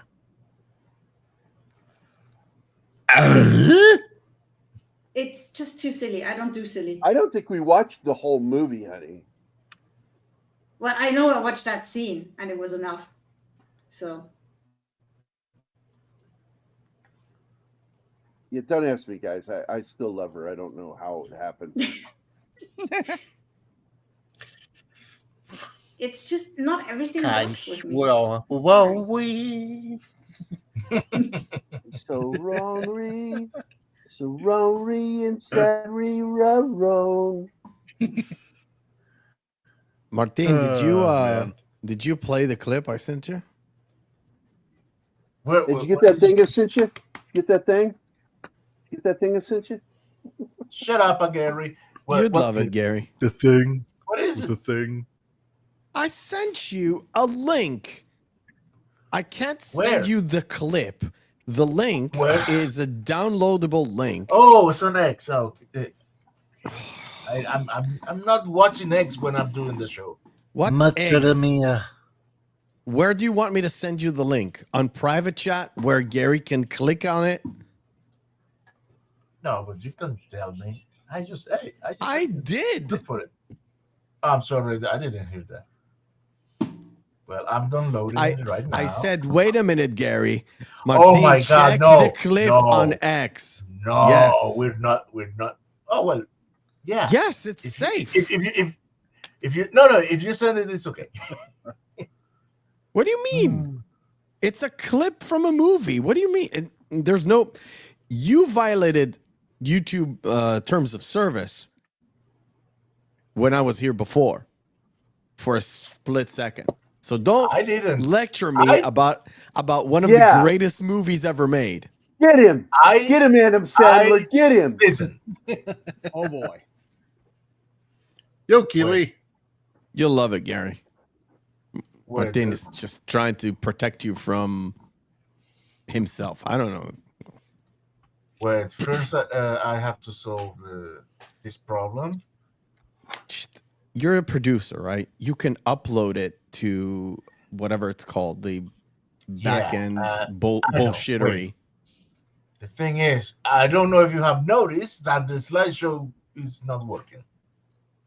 Yeah, I have noticed, but Okay. we're not even talking about the movie, are we? Sometimes I don't know what we're talking about anymore at this point. We're talking movies. We're not exactly talking Damnation Alley anymore. But Well, I'm drawing. Once I start, I gave up I am a bunch too. of It's information just about I was this looking movie. for a reference, and I think I I'm was done. waiting until Gerry finished his entire spiel of the movie to ask Okay. something really important. There you Do go. you think that they Good. can remaster? Wait, before you show the clip, do you think that they can remaster Damnation Alley and put in the bugs from? Absolutely. There's people out there that could do that. It's from just, Starship Troopers. Oh, yeah. better. Yes. That would be badass. Oh, yeah. Superimposed. Wouldn't it make the film much better? Oh, I'd be happy. I would love it And if somebody went in there and just did a fan edit with updated visual effects. Because you can do a lot of shit today. Do you want to know more? Yeah, Right. do you want to know more? Joe, Press? Press so one. may You want I to know run more? the Don't show the clip like that. Upload it to the studio and play it from the studio. Yeah. I What's don't the think you difference? understand how pushed to the max they are with memory. They have got more clips than. Yeah. He To may have a upload that, challenge I there. have to delete something else. Yeah. Well, delete Pepperidge Farm. It already knows. Ha! You wish. I don't care. Just delete one. Delete one of the backdoor ones. You've got too many, and it's not really funny, Gerry. There's never such thing as too Oh my many. God! Now, now you're cutting at the core of the show, Mephisto. Come on, bro. Dang. That's Can't me. do I'm that. cutting right to the chase, dude. That's it. Tell him. I don't I'm- know I'm- who you are anymore. I'm going. You know I'm where going that comes full from? Doge on your ass. Doge. You know where that Just go comes from? Doge. Cutting to the chase. Oh, It's geez. from Right, Tom? movies. It's from movies. Tom Baker Cut to says, the ch- just cut to focus the on chase, the movie. Steve. Oh my Yeah, God, Have it's some discipline. Discipline? It's not my show. I'm just a guest. Oh, you you can knock need- me out anytime you want. I'm here to, ruffle some feathers and. Come on, Tom. You fool nobody. You're enjoying the chaos too. So, where I'm is- your Huckleberry, essentially. yeah, right. See how I did that? Easy. Okay, Gerry, I'm there. I need to you to pay attention to the screen then. Come All on. right, I'm looking. Oh, it's yes. muted. There It's Jews- muted. No there sound. It's your fault. Jews It's your at my clip. table. Oh. I have to re-render it. Damn it. Way to go, bro. All Well, that for a muted clip. I've got Jews in my table. That's what it says. Sorry, Cavos. Oh, no. You need to get that clip. And Gerry dub it and says, there are Jews in my panel when you're here. There are Jews in my panel. Well, now they are. Oh, you have no idea what I did just to make it happen. And now it's muted. And I know why. I don't even see Oops. anything. It's like 2 seconds. The veil is strong within you. Okay, let's get back to the movie we were supposedly talking about. Do we? Okay. Do we? Do we have to? Isn't that I much? can't thought you loved remember the how movie. long ago it's been since I saw that movie, but it's Oh, just something about that guy right there that just turns me off. I don't know what it is. I think it's because Michael Vincent. in my favorite Burt Reynolds movie, he's the asshole new kid. Oh, the mechanic. Yeah, Yeah. No, not the mechanic. No, he's in the mechanic. He may be, but I'm talking about Hooper. He's the new kid that likes to use his a pocket calculator to come up with new gags for movies. Yeah, I was never into Jan Michael Vincent. I really wasn't. What was the That would be military movie weird he to made? wear The it to him. Marine? Was that the name of it? Or you know the one I'm talking about, Gerry? The one where he was a guy coming back from war. What's the name? I'm not remembering. Okay, well, okay. I'm gonna go. Hang on, I'll go look for it real quick. Let's go see what it is. Remember, he made a DI film where I think he was the recruit. Yeah. Let me consult the Book of Armaments, as I like to say. Armaments, Yes. chapter 5, verse It's- 12. The holy hand grenade. Of Antioch. Thou shalt count to 3. Once thou hast pulled the pin, thou shalt not count to 2 unless it proceeds thrice. 2, 3. 5 is right out. Oh, yeah. Yeah. For thou shalt not count, neither count thou 2, expecting Unless that it- thou then proceed to 3. 3. 5 is right out. Problem Once my- the number 3 being the third number being reached, then lobbest thou thy holy hand grenade of Antioch towards thy foe, who, being naughty in my sight, shall snuff it. Right? That's a movie we should talk about. Oh, yeah. Yeah. Have I we love ever that talked movie. about that one? I don't think we have. No, I don't know. But no, we haven't. I love that And movie. I've only seen it when I visited you, Gerry. That's when I finally got to see that. That My favorite and Jan I'd Michael love to get Vincent- Zoe on here to talk about because she fucking loves that movie. My favorite Jan Michael Vincent movie is Bite the Bullet. And it's not because of him. You Right? know? Yeah. Let's I'm sharing the link to your campaign on the chat. Oh, okay. I just love it when those priests are chanting as they're bringing it out. Oh, I see so lucky.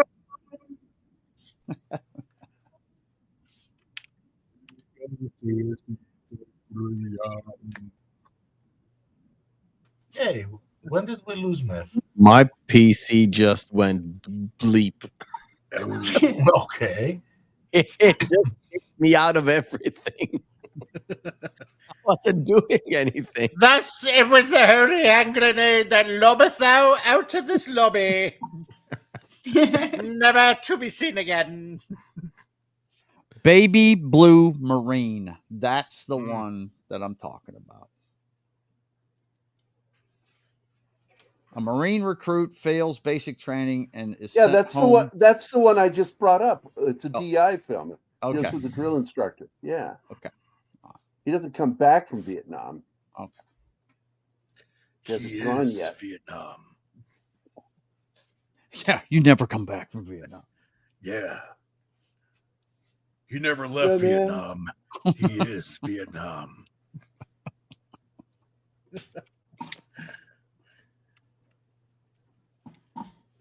There, I sent you the new link. Should be Give me good. a second, man. It's just 7 megabytes. I've even downgraded the resolution Video? so it would be a smaller file. Because I'm smart. You're so considerate. I don't want to know what you mean. What do you want? What do you mean? Do you want to know what I mean? Instead of 1080p, it's 720p. Do you I want to told you know I more? didn't want to know. And instead of Say it again, Mike. Instead of 13 megabytes, it's 7. Do you want to know more? Apparently, he doesn't. No, I guess not. Too good. I expressly told you. Okay. Let me pause the slideshow. And Gerry, look at the screen again. There you go. I've got Jews at my table.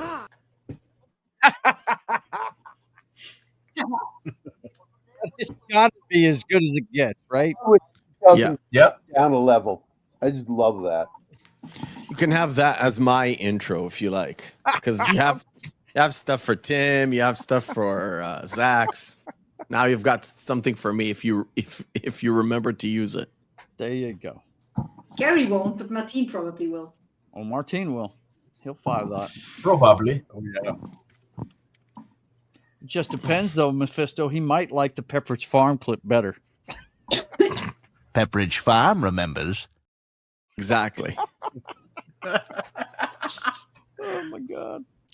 Uh, Those of you tuning in for Damnation Alley, trust me, we talked about it. We I are think tons we of are stuff. talking about it because that's where At everybody's some- going At and some not point me. of the stream, yeah. we in fact talked about this movie. There was a bunch of dudes on a road trip fighting giant cockroaches and the other things with the tails, scorpions, and only to find themselves through lots of misadventures along the way. And there's a girl.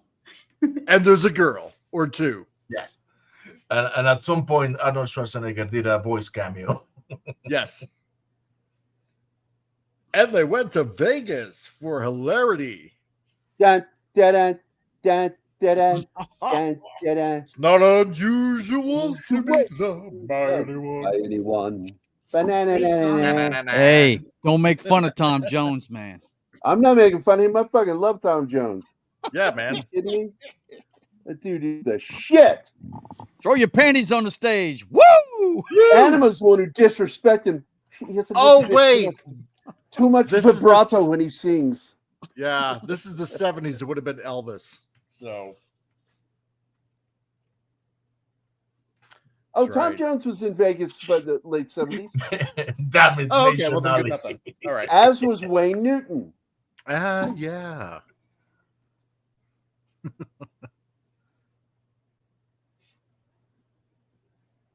Where they have to find the fabled MacGuffin. Not the MacGuffin. Yes. The MacGyver. The MacGuffin. The MacGyver MacGuffin. I want to make a movie called MacGuffin. Oh, where yeah. You never find out what it is that they're looking for. Oh, they Oh, already I made love that. They already made a TV show like that. It's called Lost. That's true. That is that's- correct. because Fucking that's- mystery box.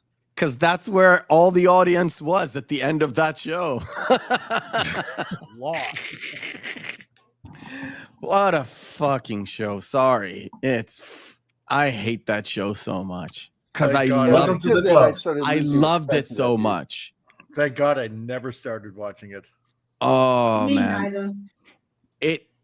Because it starts so good and they have such great acting in it, but then it just Right. keeps going and they keep finding new ways of like hooking you like different directions. And then when they Right. say, okay, last 2 seasons, we need to start explaining stuff, all the explanations are dumb. It's so dumb and it's so random and it's so stupid. And by the end of it, yeah, it's the immortal fight between heaven and earth and hell. I was like, what the fuck you say? The fuck you say? Literally, they Okay. thought that they could jam in a modified Job-esque Oh thing. God. And it's so weird because it's not full on Job. Right. It's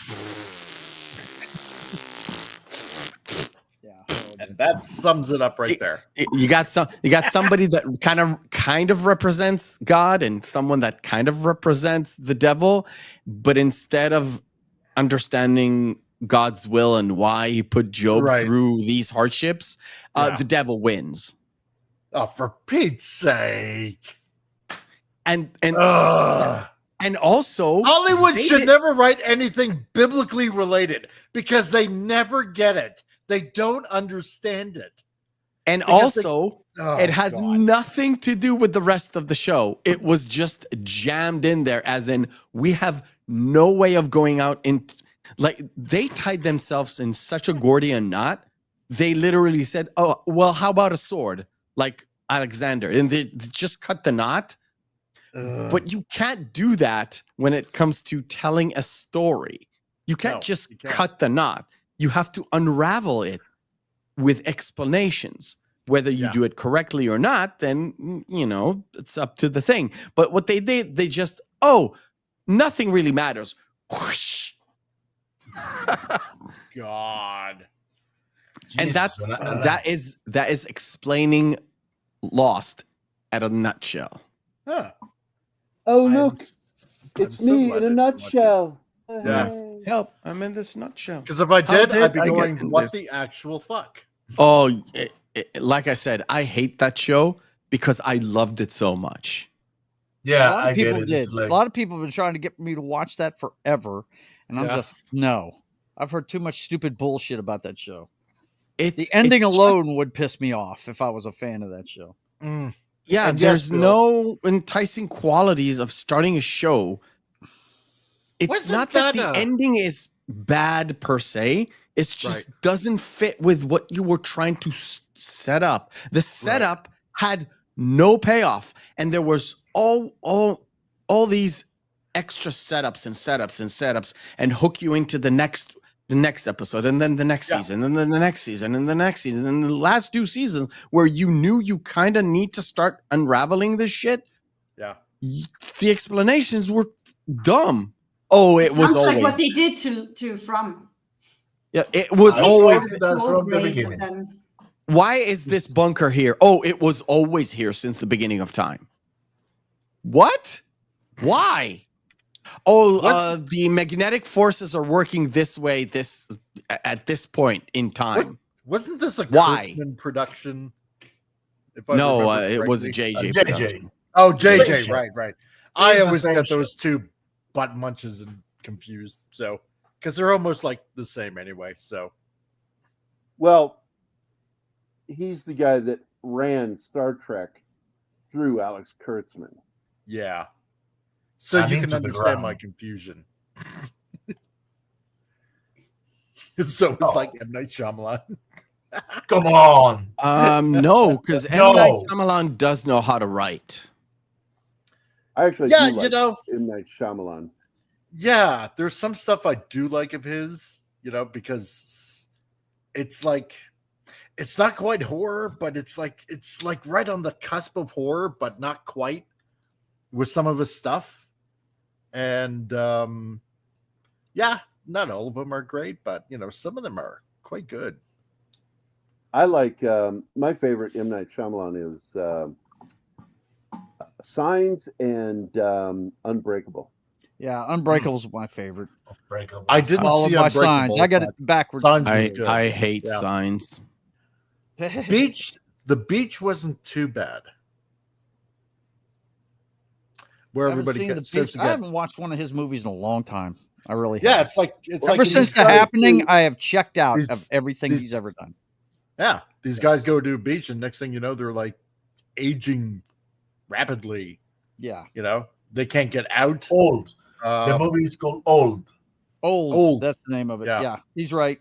It's not beach. It's old, but they are on the beach. Yeah, but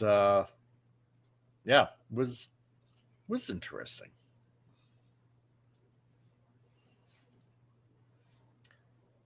I have not watched anything of his since The Happening. I have not.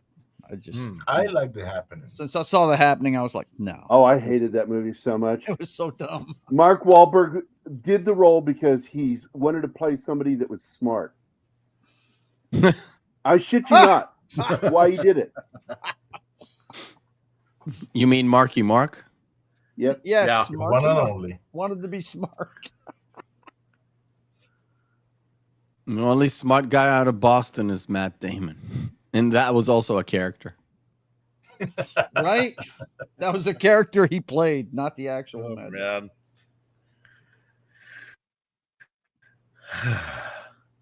Oh, goody. My father's from 98% done Boston, now. and I'm not even insulted by that statement. See, the difference between you and me, Joe, I don't care. Yeah, right.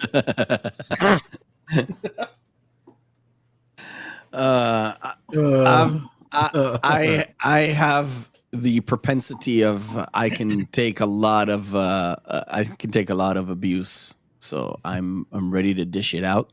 Plus, you're more than welcome. I'm just Canadian. You just say sorry. We take it regardless. Sorry. I take the abuse. I'm Gary's punching bag. Oh, you are Gary's punching bag. When I'm around, I'm giving you a break, Mark. Yeah, you. Aw, see? Thank you, Loves Joe. it, Martin. He's giving you When a did break. this, Joe, when did it turn into a as- competition as a- who Gary shits on most? You guys are Yeah, weird. exactly. Gary didn't shit on you. He shits on me. All right, I am the Gary feces Gary master. shits on me the least. Okay, so I he loves win, you. I guess. What's the prize? What did you win? I don't know. It's like, never gonna stop messing with it's me. like- I was a military policeman, so he'll always. Lack of E. coli poisoning. It's like, whose line is it anyway? The points don't matter. Yeah. Yeah. Let's see. Where is it? Let's see if I can get this right here. I am old. I may not get it right. Did I? Well, Yeah, there it is. he's well into his drawing because he hasn't shit on any of us in a while. That's why he gives me garbage. Don't Whoa. wake the beast. A lot of the time. Hey, wait, I'm sorry, Joe. Do that again. Let me. Sure. Absolutely. There you go. Yeah. Those cross pistols. I don't know if it's because his brother was one or just like every army guy, they just can't stand us. So. Oh, my brother Michael. Yeah, he was an MP. Yep.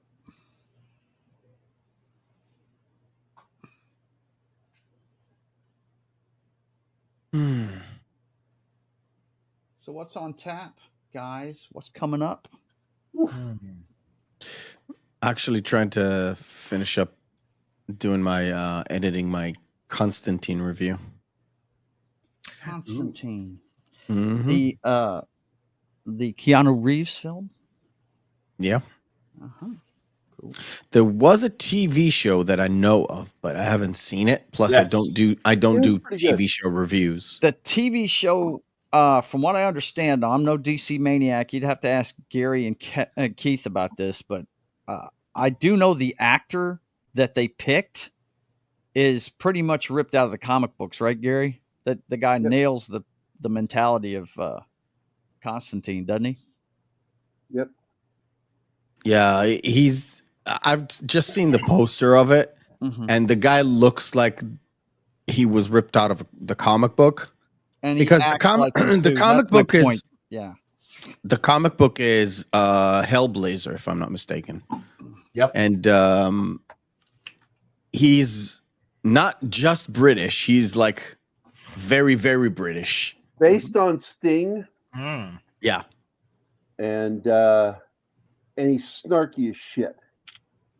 yeah, and all they got from that is maybe a bit of asshole-ish demeanor, but in an American style asshole-ish is very different from British style asshole-ish. Yeah. So- very different. Yeah. Okay. Have you not seen Constantine? The movie? Oh yeah, no, I've seen Constantine. Yeah. I've seen the beginning, and then I walked out. We Pretty have. good. Hang on, I'll be right back. Wow. It's pretty good, but it wasn't received that well. It didn't. Well, it NBC didn't didn't want bomb. They couldn't understand why it was on their network. Network. It was on the It big started screen. on you know? NBC. It started on NBC. Oh no, not No. the TV show. The movie. Oh, I said the movie wasn't received very well for some reason. there were those of Uh, us that were fans, but it was not comic book accurate. I It- enjoyed the movie, and I knew it wasn't comic book accurate. Yeah. They said they are not doing a straight up adaptation. They clearly said it in like I watched because we already covered it for the big show. They genuinely said, "Look, this is not the full on from the comic book. It's inspired." That's Foxy with the preacher from that movie, Constantine. Oh, right. okay. He Yeah, also cool. he also played Otis on. You remember the guy that drank himself to death in the middle liquor store? Yeah. Yeah. Yeah. Yeah. Yeah. And we also got his signature. The He Walking plays Dead. Otis on The Nice. Walking Oh, Dead. he's on The Walking Dead too. Yeah. Okay.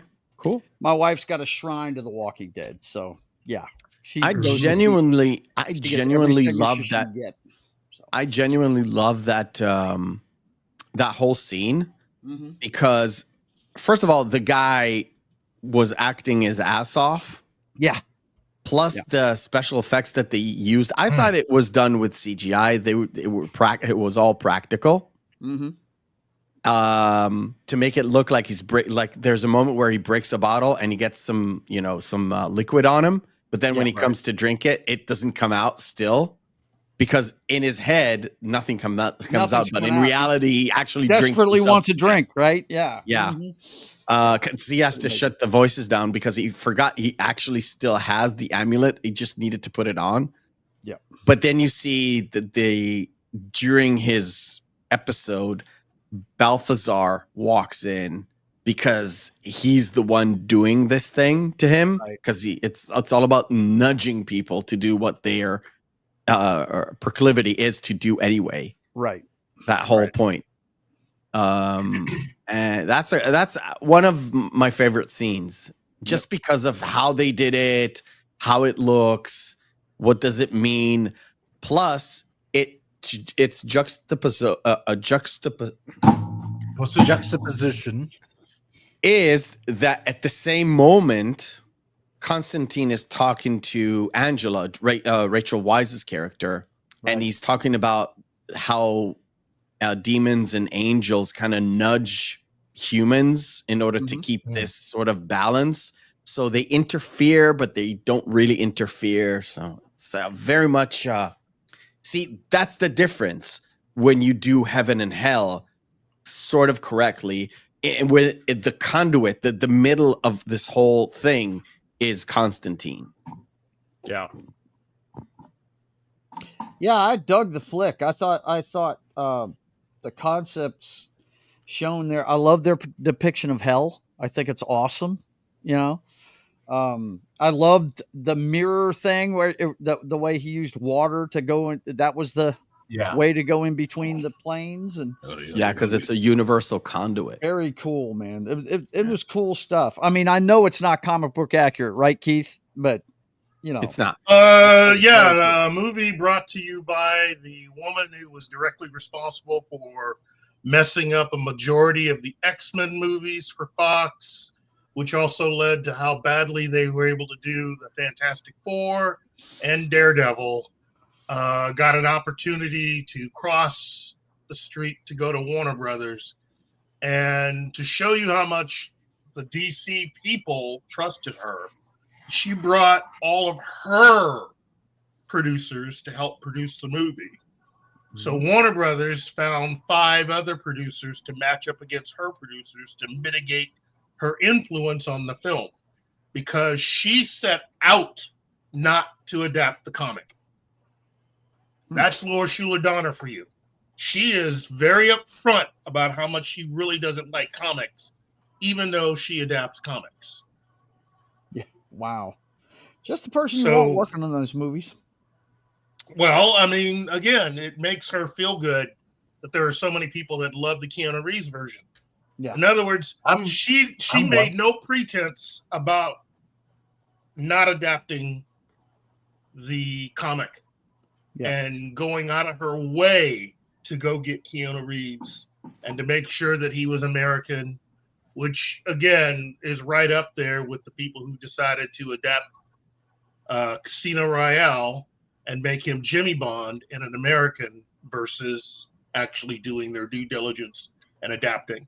Look, I like the Keanu Reeves movie, but it's not a very good Constantine adaptation, but it is good for something that's like pre-Supernatural, the television series. In fact, Constantine is a good example of how they could do a really good Supernatural movie. Yeah. You know, but again, I like the cast. Francis Lawrence is really good. I just didn't care for Laura Schuler-Donner and all of her producers. And notice, she only brought over those producers that were quote unquote loyal to her. So none of the people who actually knew anything about comics that worked with her on any of the Fox films. She didn't bring any of those people over. She just brought her people. They brought in Akiva Goldsman. Yes. Look at all of the producers. And notice the names of all the producers that Warner Brothers added in, many of whom would become important later on in adapting many of the films that they would eventually, you had people that ended up working on the Dark Knight series of movies. They worked on some of the DC, the better DCEU films. It was a cluster F, and that's part of the reason why it's taken so long to do a quote unquote sequel, and why you had a comic that was not that well known, and you gave it to someone who decided to basically push away any fans that it had. So basically, you're cutting the legs out from underneath the film from the start. So, from my perspective, Laura Schuler-Donner thought she was hot S and decided to just go right for it and do something completely opposite to challenge, I think, to show how much of a force she actually was. Because, all those people talking about, well, you're not exactly comic book accurate with X-Men and comic book accurate with the Fantastic Four, or comic book accurate with Daredevil. So she decided, well, this is what I bring to the table, and plot. The movie didn't do well, so. But has since become a cult classic. A cult classic, yes. Yep. And again, I wouldn't mind if they did some sort of a crossover between Matt Ryan, who is the actor from the television series, and Keanu Reeves. In fact, Matt Ryan was so good. Yeah, he was. Matt Ryan was so good at being Constantine that there was going to be a Justice League Dark movie. Oh, yeah. I'd love that. I so want to see Zatanna on the big screen, bro. I really do. Guess who was the one that brought that project to Warner Brothers? This I can't guess. Zaslav. These are all the dumb idiots who greenlit Green Lantern and messed up all of the DC films. This guy brought it to these guys. It was Guillermo del Toro. Oh wow. And he wanted Matt Ryan because he said Matt Ryan was that good. He goes, look, if it were up to me, he would be my Constantine for Justice League Dark. And he wanted Matt Ryan because Matt Ryan was that good. Now, I liked the Constantine television series a lot, but it also suffered because NBC, while trying to think of something, which is to what I was match talking up- about. NBC didn't know what they had, Yeah. and Yeah, they well, couldn't figure out how to make it work. they wanted to match up to what was happening with Supernatural on the CW. I thought CBS But the was thing- doing that show. No, No, I don't think so. no. Supernatural was a CW series. No. Constantine. No, that was NBC. That was NBC. Oh, okay. NBC And- Universal. Okay. And they wanted to do what they did with they wanted to basically bring in the kind of audience that was being brought in for Supernatural, but they wanted to do it on their own terms. Meaning, oh, we're going to do all the weird stuff, but we're not going to go as weird. We're not actually going to show you anything. And so that's really what killed the Constantine television series, was the fact that it was on the wrong network. Had Constantine been on the Sci-Fi Channel or had been on any cable channel, it would have worked, because you were dealing with writers who and the thing is, they didn't do all the episodes. Constantine was canceled, I think, officially after the second or third episode, and so they ended up stopping the series at the halfway point of where they had it. Had the series been allowed to go for the full series order, one of the things that they were going to do, one of the characters they were going to have, because they had already introduced the character, I think, in the third or fourth episode, you were introduced to Jim Corrigan, and they were going to kill him and have him become the Spectre. Oh, wow. That would have been cool. Yeah. I mean, they didn't bring up the Spectre again till the Crisis on Infinite Earths crossover on CW, right? Well, and in the pilot episode of Constantine, there is a quote unquote Easter egg. I think when they get to where he's living, the woman that was with him ends up seeing something on a table which is covered in dust, and it's the helmet of Naboo. Yeah, I was fixing to say, I knew I saw Dr. Fate's helmet in some kind of promotional thing for it. Yep. So, yeah. So these, some of these people that worked on the show were some of the same people who ended up working on Krypton and Gotham, and so you had some people that knew what they were doing, and they had their hands tied behind them because, you know, it's difficult to watch a show that's almost. And in the case of Constantine and eventually Krypton, both shows had some good points and then they had some not so good points. But that was also based on the fact that you were dealing with studios that weren't interested in them actually adapting the comic material for whatever reason. That to me, you're going to spend all this money and not adapt the material. Wow. Yeah, it doesn't make any sense, does it? I mean, if there's a medium that's anywhere close to storyboards for a movie, it's comic books. All you have to do is treat those things as the storyboards and just shoot the film. What? How hard is it? Well, again, Constantine is one of those things where they could have had it on, even on HBO, but it would be like something that would come on after 8. And that's the other thing. The Constantine television series, I think they had one showing that they had around 7 o'clock, which surprised the heck out of me. Yeah, that was way too early for that show, wasn't it? That is way too early for a show like that. If you're trying to go up against a show like Supernatural, no, you're not going to be able to go up against Supernatural and try to do a show at 7 o'clock, let alone adapt Hellblazer. And yeah, you can't do that.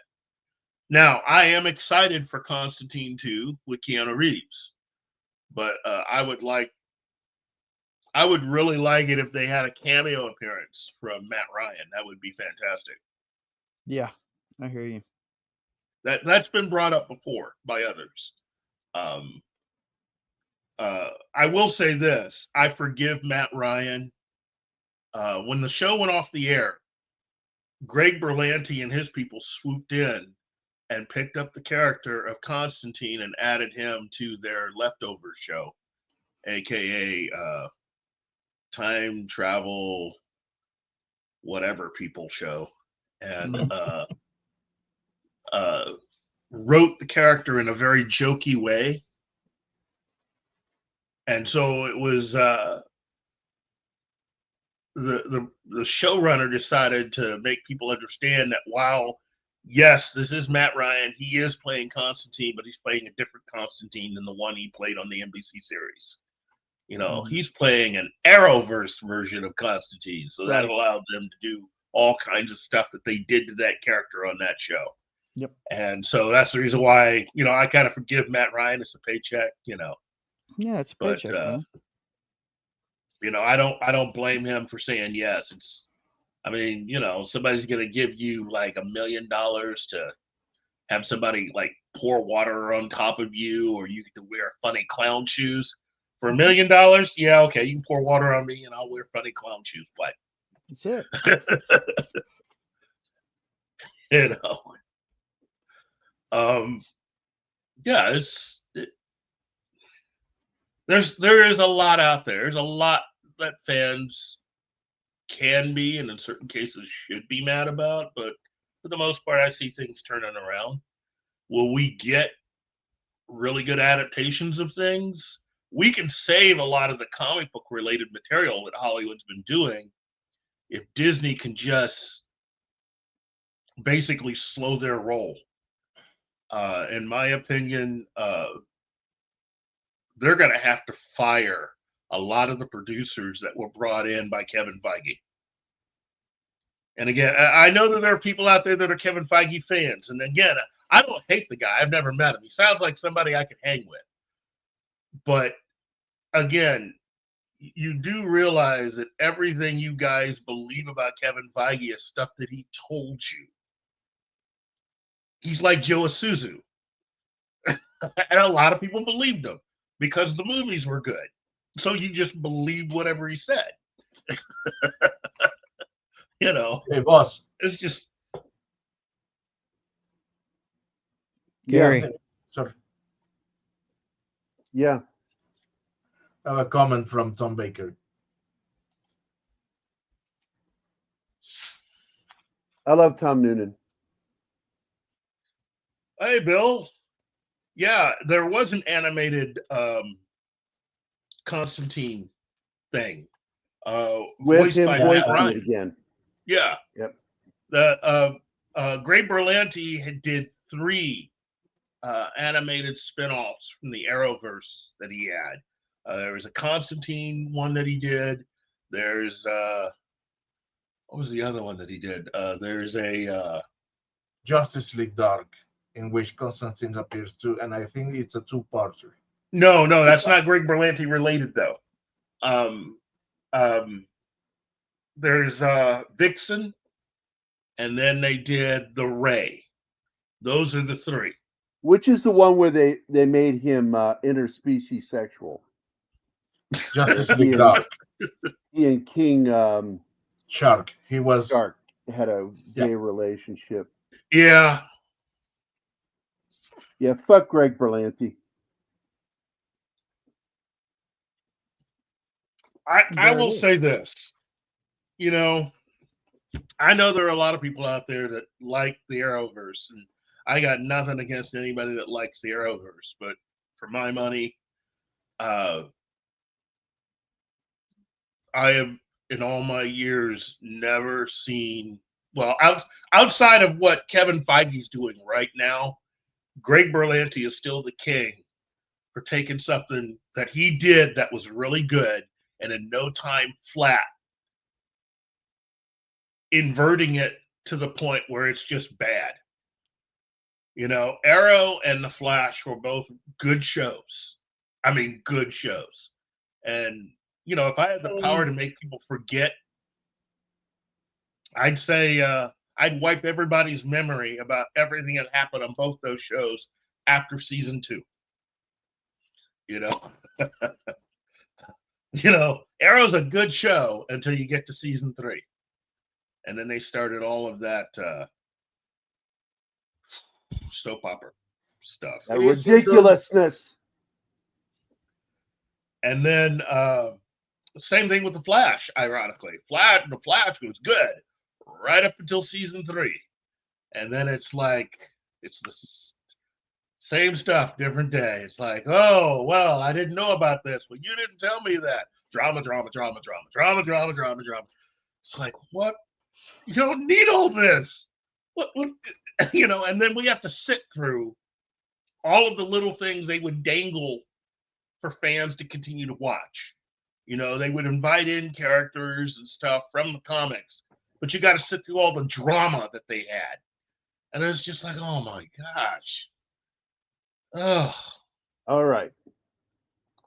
Going to wrap this up. Went over by 15 minutes. I just wanted to finish What? that drawing. What? Yeah, we're 2 hours and 15 minutes. So I'm I'm going to messing go with ahead you, and wrap this up here. Appreciate everybody dropping in. I will say that the end of the movie was entertaining, but still a huge letdown. It's very abrupt. It's like they're in danger, and then suddenly they're on shore, and then that's the end. And that town is so not destroyed. It's surprisingly in good shape. That's weird. Well, even though they just survived the flood, horses just running around like nothing happened there. Very weird. Not mutated horses. You're talking a studio and producers that got burned severely because of the Planet of the Apes films, which was the primary reason why George Lucas was able to escape or to get all of the merchandising rights for Star Wars. So, and I do want to point out, and as you heard Amelia say the same thing, that the soundtrack was really one of the highlights of the film. Yes. And that was the best thing about this. It's very reminiscent when you listen to it to Planet of the Apes. Yeah. Which I don't think, who was the composer for Planet of the Apes? Because it was Jerry Goldsmith, wasn't it? Because Goldsmith did the soundtrack for this movie. Yeah, I think initially it was Jerry Goldsmith. All right, Goldsmith scored the soundtrack, and it really is one of the highlights of this movie, is his soundtrack. It's a really good soundtrack. And I felt that the problem with the film is the film wasn't as good as the sum of its parts, because there are a lot of really good parts, but the film ended up kind of sucking. Now, it was great to me when I was 12, 13 years old, you know, but I learned later that, there was an actual movie. And I've always hoped, because they released a Blu-ray of it not that long ago, that we would get a director's cut. That footage has to exist out there. And yet we've still never gotten a director's cut of this film. Okay, Jerry Goldsmith actually did the original music for the 1968 film. Yep. He was replaced for the television series by Lalo Schifrin, who did the Mission Impossible theme. Great. He's a great composer, too. And let's see. Jerry Goldsmith's original theme was incorporated into the score for Kingdom of the Planet of the Apes. Kingdom of the Planet, the more I see that movie, the more I like it. Kingdom was pretty good. Well, he was the composer and conductor for Planet of the Apes, the movie. and you can tell the compositions are very similar. He borrows from himself a lot, like John Williams does too. You listen to some of the love theme from Superman, and don't go listen to the love theme from Leah and Han, and tell me you don't hear the fucking similarities of the melody. It's ridiculous. He borrows from himself all the time. Hey, if you're gonna steal from anybody, you might as well steal from yourself. Because I think that was done a lot for a lot of the James Bond scores. I wouldn't consider that stealing if you take from yourself, from your own artwork. Well, boys and girls, I've got to hit the road. All right, man. Get out of here, dude. I'll see you later, buddy. Thanks for being here. Yep. Have a good one, Joe. Take care, Keith. See you guys soon. Bye. Bill Barkley. Yeah, I saw the new trailer for Mission Impossible. It looks fantastic. Now that I understand what the plot is, somebody's got to pay. I was worried until I saw Tom Cruise running across London Bridge, and then I was like, okay, it's Tom Cruise movie. Kittredge. It's going to turn out that it looks like Kittredge has been the thorn in his side all these years. And it's like, okay, Kittredge has to pay. Okay, I'm down for this. Fucking Kittredge has never liked him. No, he's never liked him. I don't think Kittredge expected him to survive the plot of the first film. I thought he was just going to get captured and they were just going to bust him and either kill him or put him in jail, and he survived. And the whole thing just worked out. Why won't it let me add that to stage? Now I see why. All right, so I want to point out that the M113 Striker, is really has the rockets on top, just like in the movie. Wow. I love the rocket system on here because when I first saw the Striker with those rockets on top, it made me think of Damnation Alley. Mm-hmm. That's super badass. Now that's the robotic 50 cal right there. This is the rocket system. Really fucking cool. There we go. See it. Oh, look at that close up there. That's gorgeous. That's gorgeous. That is gorgeous. So, you know, again, it's one of those things where there are certain things, ironically related to science fiction of the 1970s. A lot of the vehicles that they had, they look like they could actually still be made today. They look realistic enough from this vehicle, but also the Eagle in Space 1999. I think could actually be built. You know, yeah. But and what's really so cool about this is the steering of this vehicle is so weird because the way they steered it was by moving the back vehicle, the back portion. The turning system was turning the axis that connected the front section to the back section. And by turning that axis, the connection, by turning it, made the vehicle turn either left or right. How they did it. Because you couldn't steer the wheels.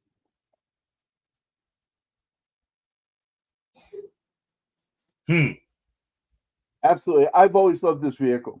And there's another TV show that had a cool looking vehicle that I felt was borrowed from it heavily was Arc 2.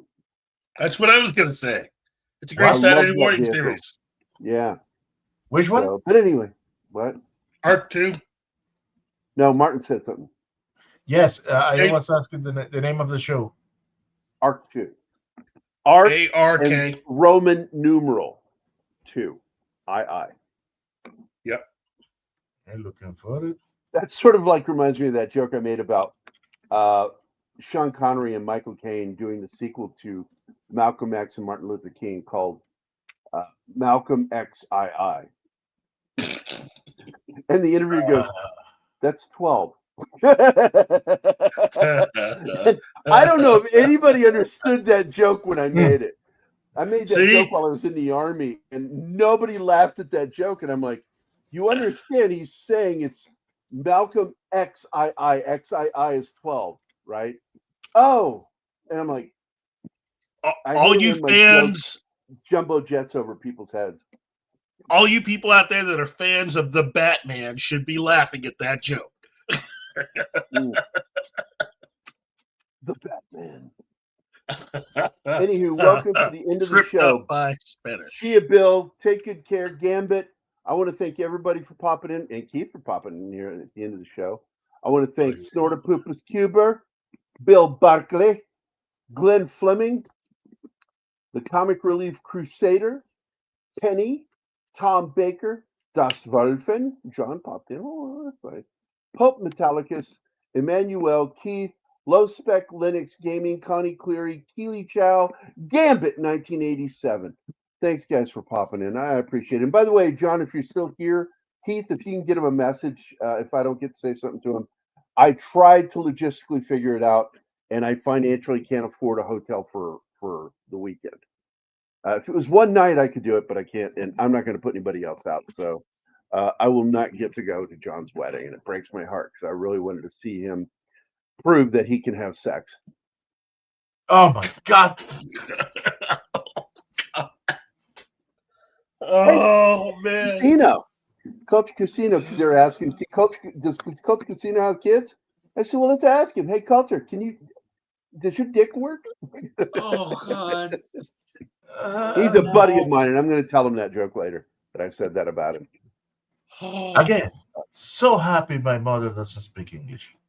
And I want to thank Mephisto for popping in here. I appreciate it, buddy. It's good to see everybody. I don't know. Emmanuel didn't pop in today. Connie Cleary, good seeing No, you. Emmanuel was here today. Was she? Yes.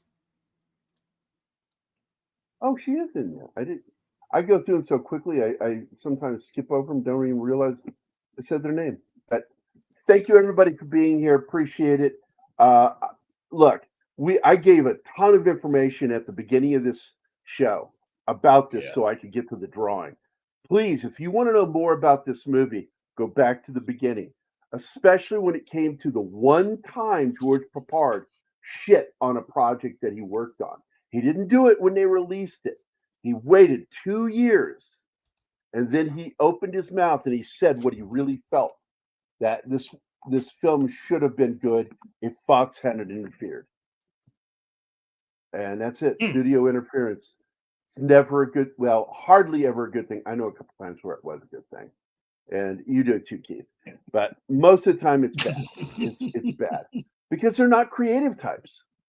No. These guys. They're business. They don't understand story structure. And the reason they changed it is they wanted the focus to be on that vehicle. Mm-hmm. So they could sell toys. Boys. And then they didn't. Because Fox is terrible at merchandising. They're so bad at it, they gave all the merchandising for Star Wars to George Lucas because of Planet of the Apes had hurt them. Yep. And they just figured sci-fi will never be big again. I think they had to bury a lot of that material. Lunchboxes, action figures, all that stuff.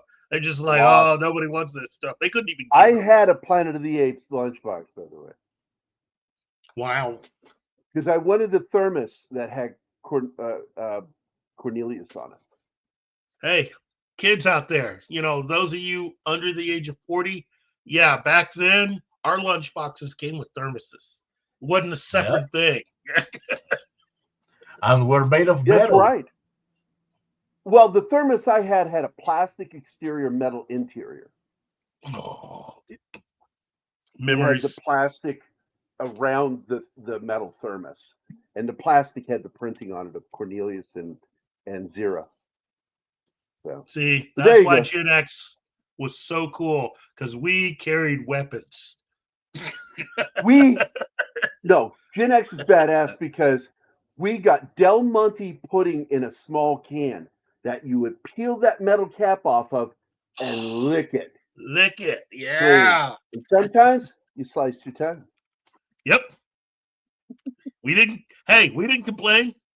We were happy we got pudding. Yeah, got home. Doug and Penny, like, what's the matter? Oh, I licked the Del Monte. Don't lick can tops. You'll cut your tongue. No shit. That's what happened to me. Yeah. That's it, guys. We're going to get the hell out of here. Everybody have a great Monday. We'll see you again Wednesday. I'm guessing the Chief is doing a show tomorrow. Yes. Your lunchbox is Wonderland. a paper bag, right? I've had a few of those myself. Zoe had some too. I mean, when she grew up, she had a lunchbox, but a lot of times I would just make her lunch bags. And I miss those days when I'd make her lunch. I liked making her lunch for her. And then she hit an age where she didn't, kids don't think about the sentimentality of it. She's just like, I just want to eat lunch at school. So I started, in Springfield, Missouri, where Keith and I live, you put money into an account for their schooling. The problem I had with that is they didn't give you alerts when it got low. Yeah. Even though they use your email. And then instead I would get a note from the school going, we had to pay for your daughter's lunch today. There's no money in the account because you're a terrible father. And I'm like, fuck you. I got upset about it. I actually did a phone call. I said, if you can't figure it out, then I'm going to stop using it. Because you should give me an alert to let me know when it's low. It's not my job to stay on top of that. That's your job. Yep. As the school. Preach it. It's your fucking program. So anyway, let's get out of here. Everybody have a great day. Don't forget the Chief is tomorrow. We'll be back Wednesday for more Drink and Draw. And we're going to be talking about a little movie called The Amateur, which is coming out this week. Yeah. It's coming out. The new movie is. This is the original 1981 film. And with Michael Savage. Yeah, it's good. Or John Savage. I'm sorry, John Savage. John Savage. And Christopher Plummer is in it too, as the Russian professor that he befriends. It's actually a good film. It's not great, but it's a really good film. And they upped the ante and made this into a big special effects stuff and action. And that's not what the original film and story was about. The book it was about a guy out of his element having to do something because he wanted to avenge the murder of his fiance. So there you go. And with that, How dare you! no, I have to end the show. I have to do it. Wow. Yeah, we're going to end it. So that's the end of the show. Everybody fuck off and go do something else. I'm going to fuck off and keep drawing for another hour. And then I got to take it easy on my neck. I'll see you guys later. Everybody, Anima, you want to say bye? Mark? Keith, you want to say bye? Anybody? Bye, Bye, everybody. guys. All right. Out of here, guys.